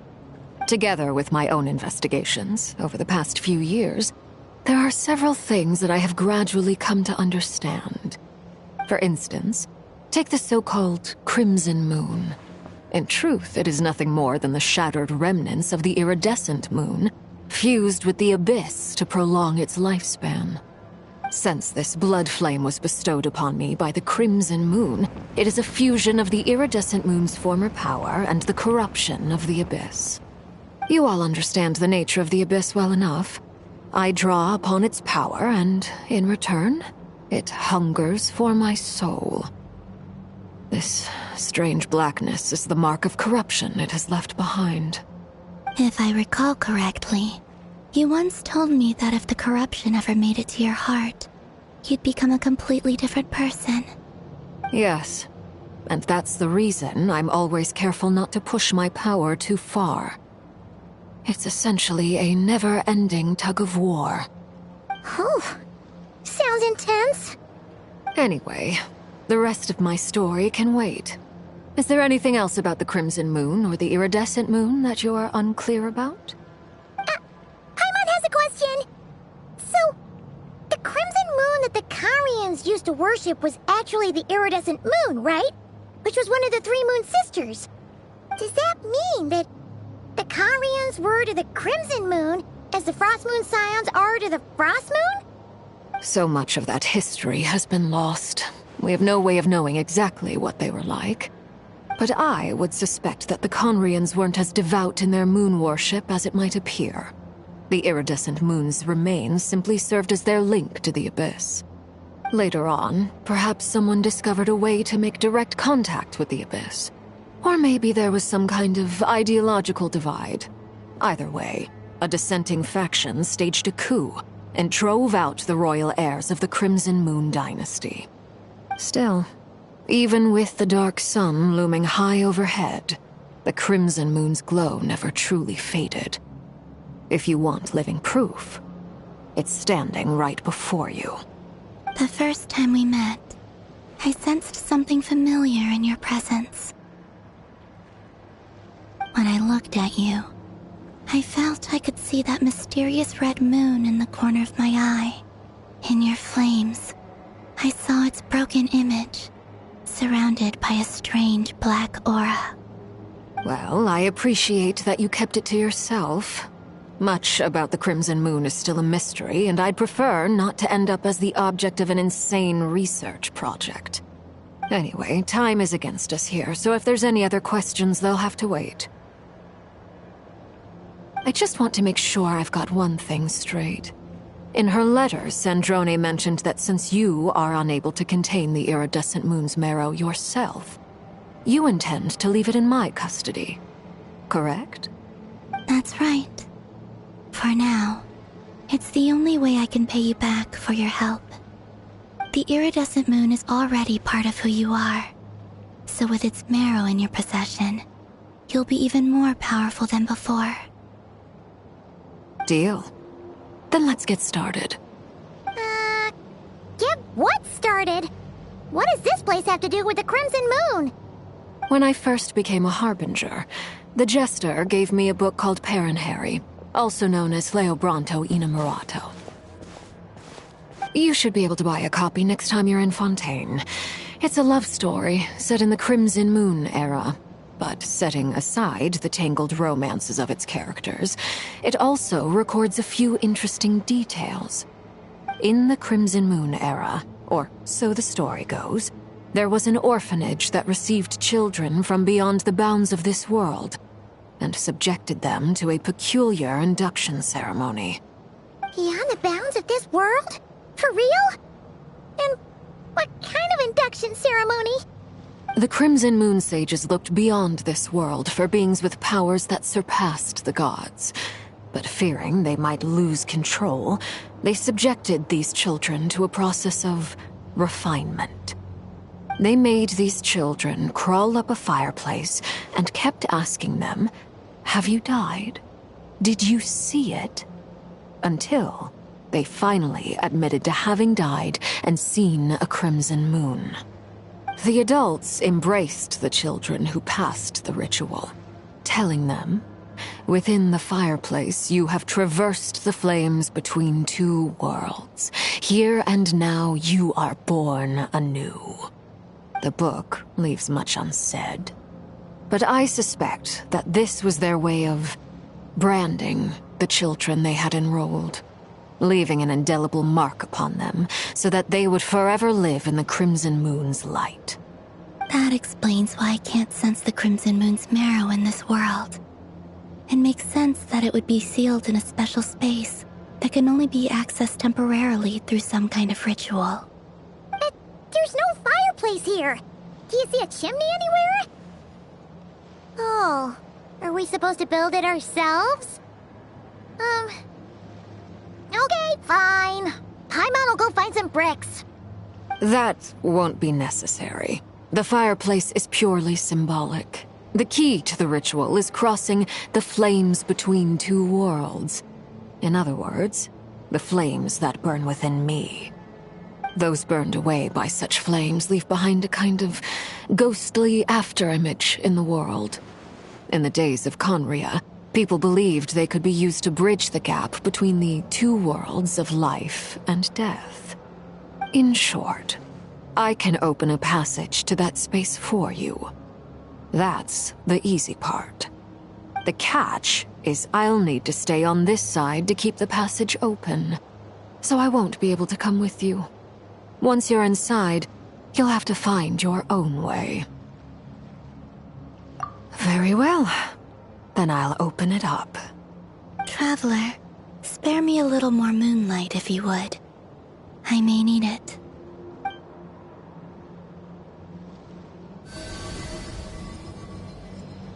Thank you. I feel like I've recovered some of my strength now. It should be enough to move us across short distances and confront whatever dangers might await.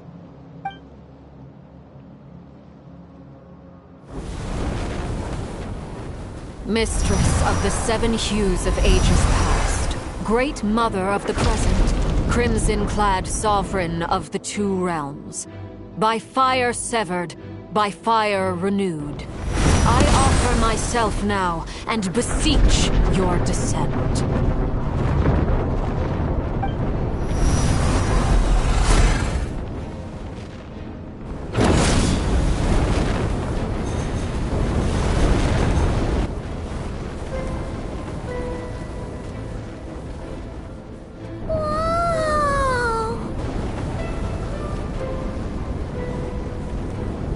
One word of advice.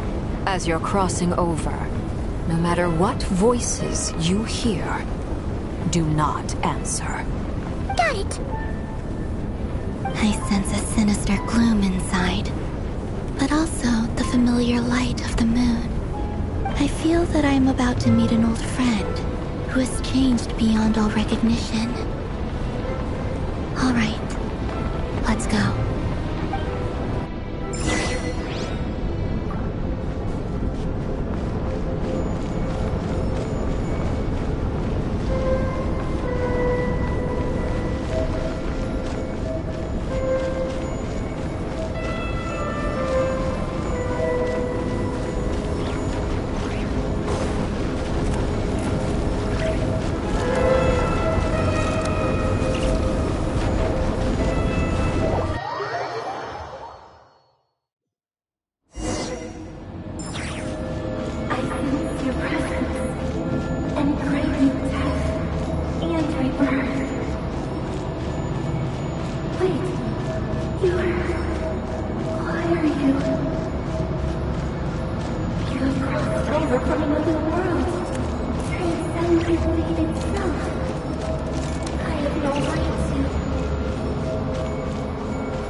Body, seized by the abyss, and hung up aloft like mummified remains.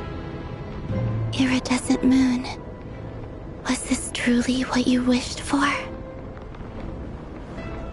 Careful! There's something spooky about this place.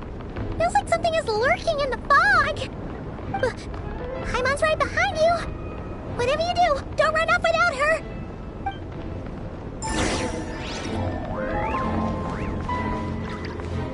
By the way, Kalambina, didn't you tell us that the iridescent moon had shattered into pieces? The moon up there looks pretty cold, Paimon. How is that possible?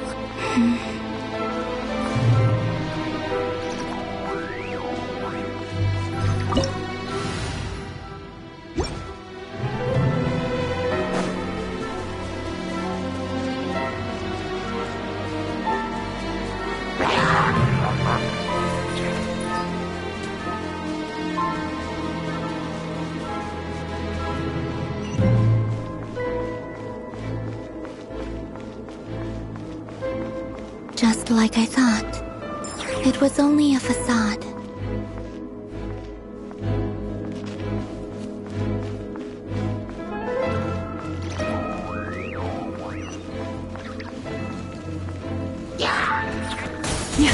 Dissipate! Lightning Terrified! Lash attack! This leads through the living. Receive my blessing.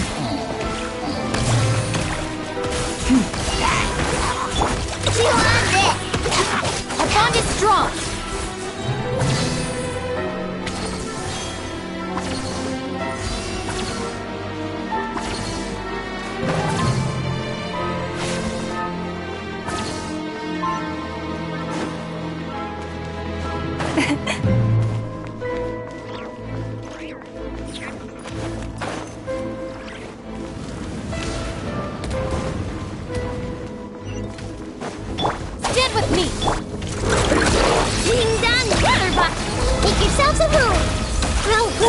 Guide the frost line forward.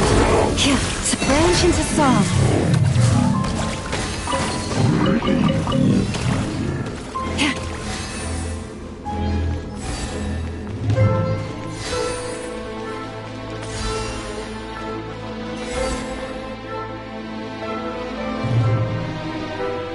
Huh? Huh? For real? That's way too high! There's no way we'll be able to reach it! No. I'm not sensing anything up there. It's coming from under the mountain. Let's see... Ah! There's some kind of weird shadow over the water! Wait, see that? Looks like a mechanism of some sort. Let's check it out!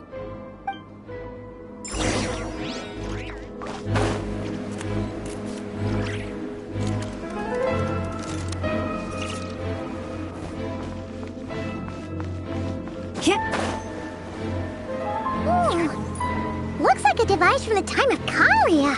Maybe people once came here to study the Crimson Moon's domain, and they left this behind. Oh, if we can activate it, we might find some clues.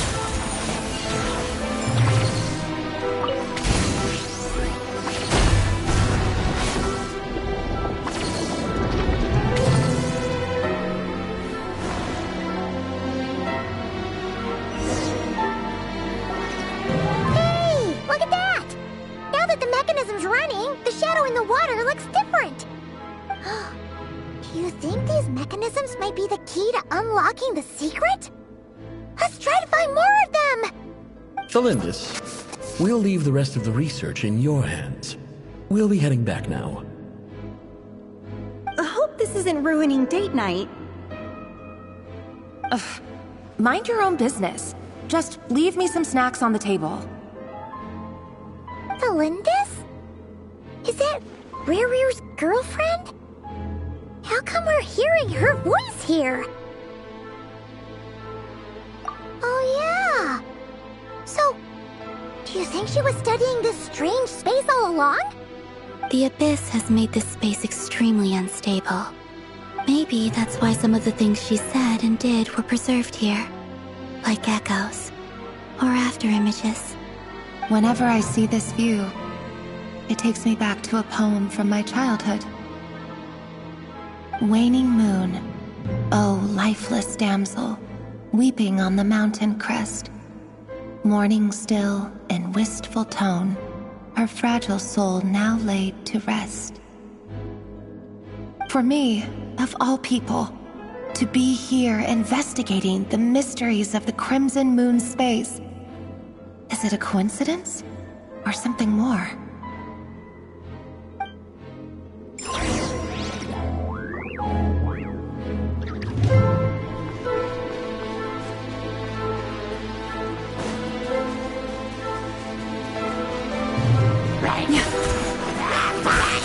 Stand with me! Go claw! Grow! Lush as the moonlight. Good luck! Commit it to memory.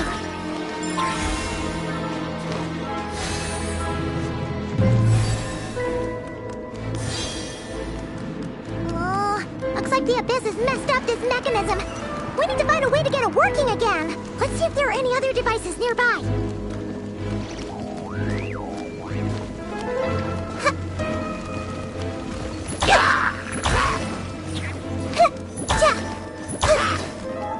I see everything.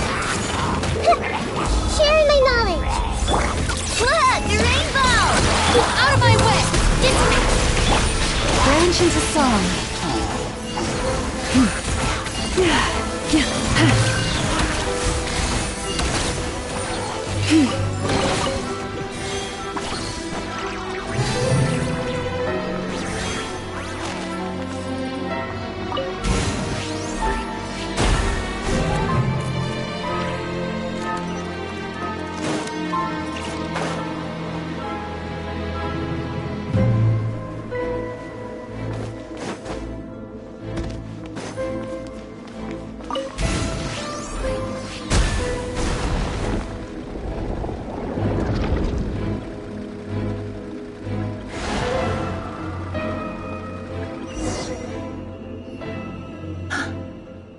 see.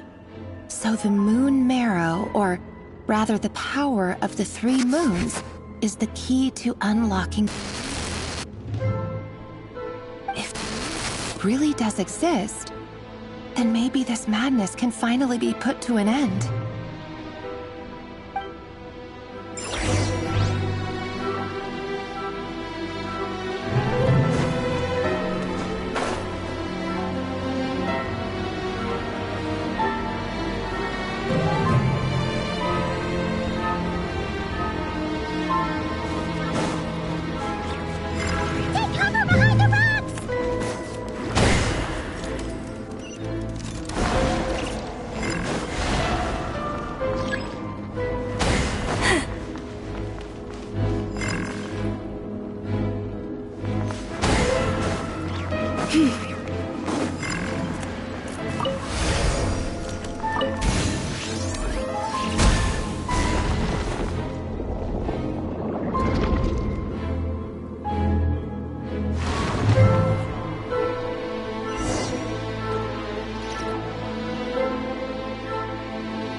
With the Abyss inhibitors in place, I should be able to access the chamber with the moon marrow.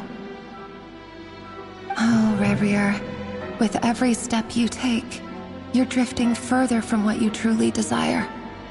But you're not the root of the problem. Ever since that outsider set foot in Conria, the Vinster King has sunken deeper into madness. If only I could get my hands on that outsider.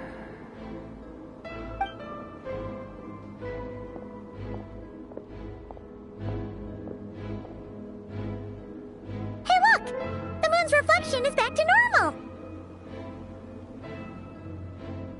Alindis' voice mentioned a chamber with the moon marrow. Do you think maybe it's hidden in the moon's reflection? It must be. For within it, I sense the fragile aura of a dying soul. Then there's no time to lose! Let's go!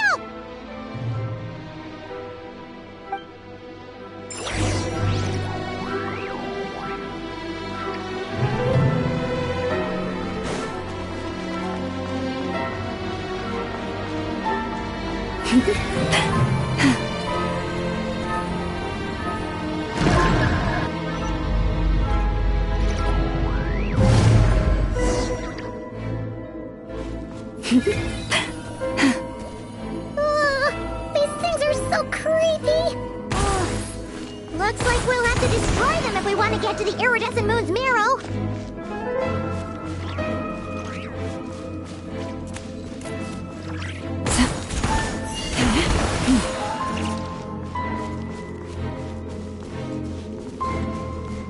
That must be the iridescent moon's marrow!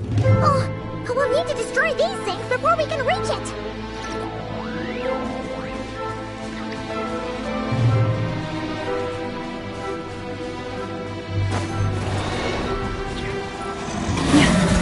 Receive my blessing. Lash attack! Stand with me! Grow! For the everlasting forest.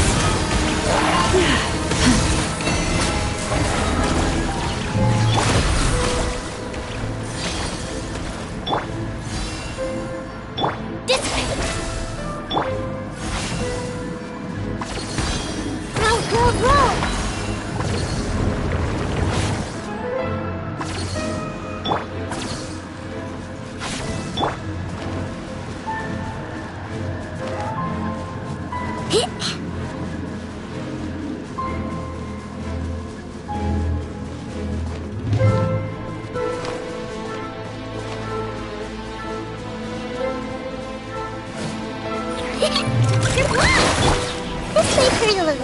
Stand with me!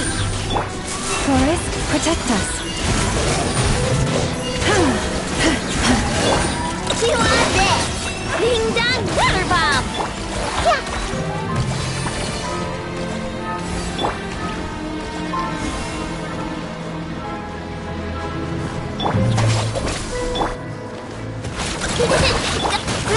Grow! The Temple of Wisdom! With one heart, we pray. Hang in there! We're so close!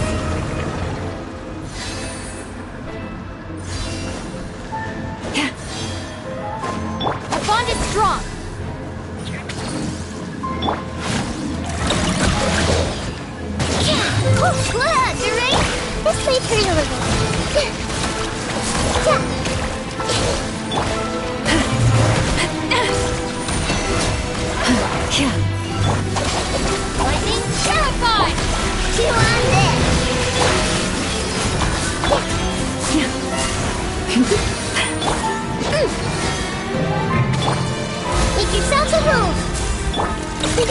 Go claw! By the frost moon of old, lush as the moonlight. Dissipate!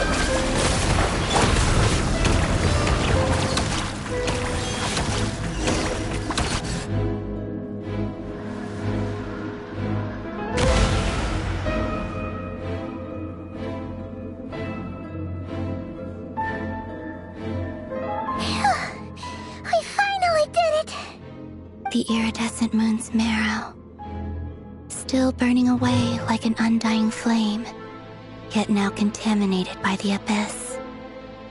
It has taken on a new form entirely. If we can purify the abyssal power within, we should be able to obtain its untainted essence.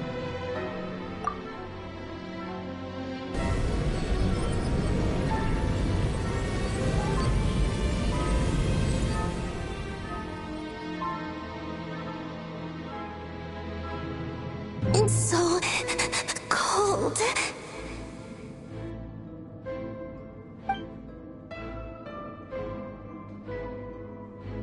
Is it you?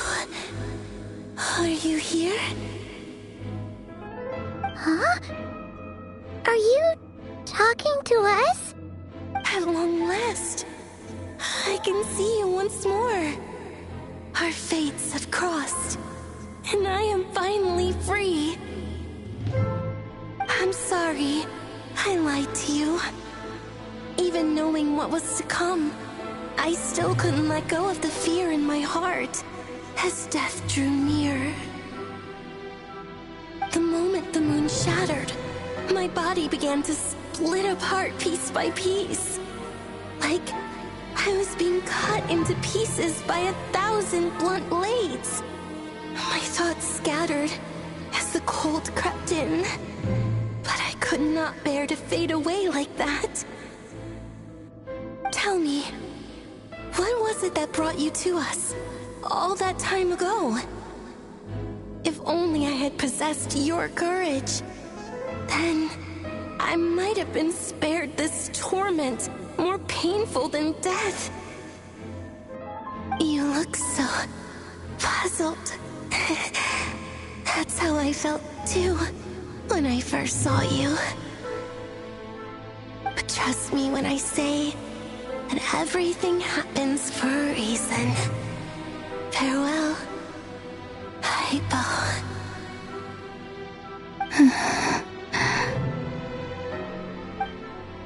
What was that all about? Was that the goddess of the iridescent moon? Oh, it sounded like she was speaking to a long-lost friend. But none of us have ever met her before, right? Perhaps. She took me for the goddess of the frost moon she once knew. For a fading soul like hers, our auras must be too similar to tell apart. But anyway, we've got the iridescent moon's marrow now.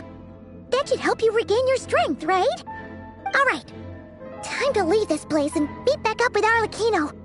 Let's go!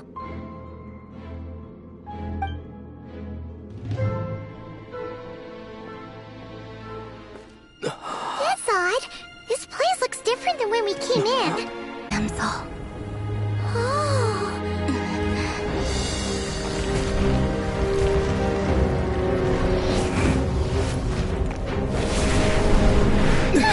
Hurry! The place is collapsing! It wants to trap us here. Who's it? The Abyss? Now we've taken the moon marrow. All that's left here is a dark will. It will show us no mercy.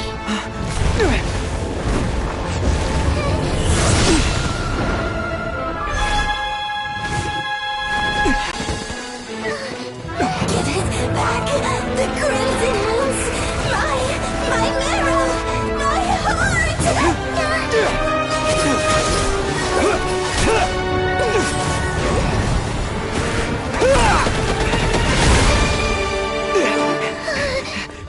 Finally! Huh? Oh no! The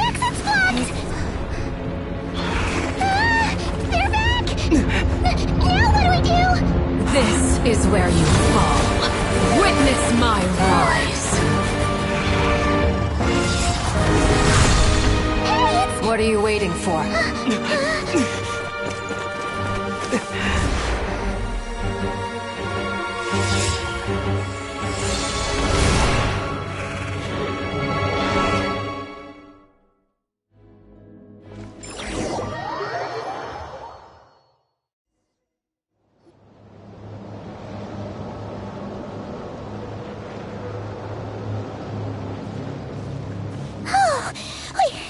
We made it! Was that you, Arlecchino? Did you save us? Wait, your hands! They're... Oh, this? Don't worry. It's a small price to pay. The Abyss wanted to trap you inside, and I defied its will by bringing you out. No wonder it's a little angry. No. I have paid the price, albeit a small one, and it cannot be undone. My hands have already fused with the Abyss. Purification would simply destroy whatever's left of them.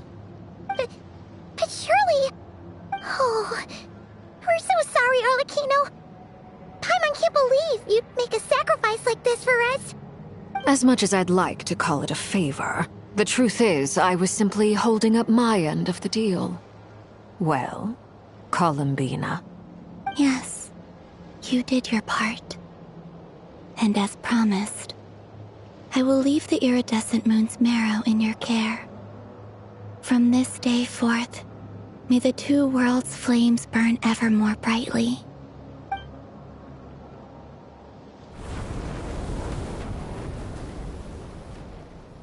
I'll take that as a blessing.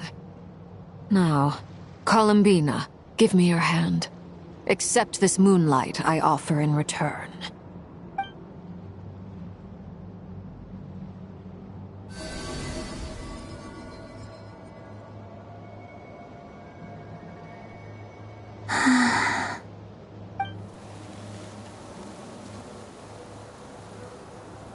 Feeling stronger? Hey, Columbina, are you okay? I'm fine. Our powers are a little at odds, that's all. By the Frost Moon's authority alone, wielding the power of the other moons was always going to be a stretch. Still, I think it's fair to say that your strength has returned. At least to the level it was at as Third Harbinger. It's still not enough. There's no way I can hope to challenge Rayrir like this. Just one more ray of moonlight, if you would. It's okay. I can take it.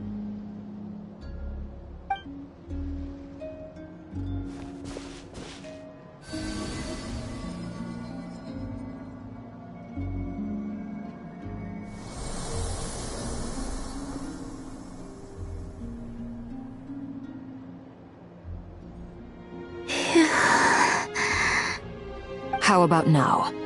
Fighting fit? At the very least, I won't have to stay hidden like before. I want to see him gone from Not Cry. The Rayhir of Solnari and his wild hunt must be sent back where they belong. Well, it's good to have something to aim for. You certainly seem more alive now than you did earlier. When I first met you, you didn't strike me as a ray of moonlight. More like a wisp of fog drifting in from who knows where, ready to scatter at the first sign of a breeze. But now, you're full of vitality, just like the Frost Moon, once the brightest of them all. May you keep shining, Columbina. This is who you are. Thank you. Look after yourself too, Arlecchino.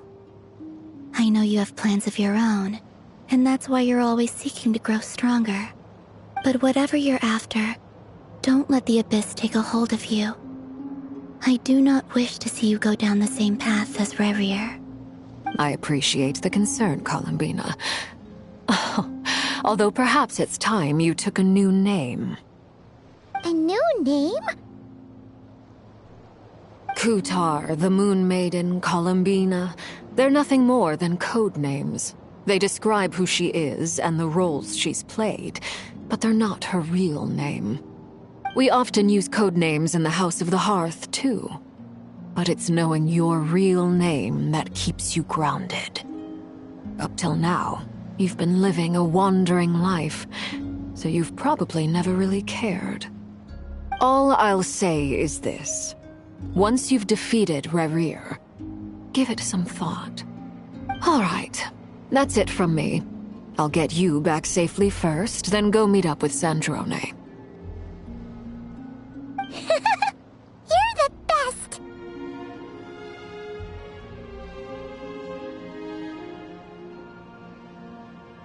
I appreciate the gesture. It speaks to your good character.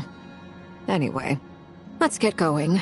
There are more urgent things to do right now than trade compliments.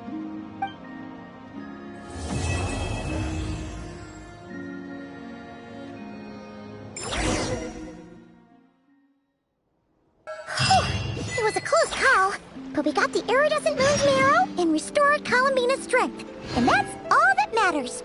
In other words, mission accomplished. Paimon wonders how everyone else is doing.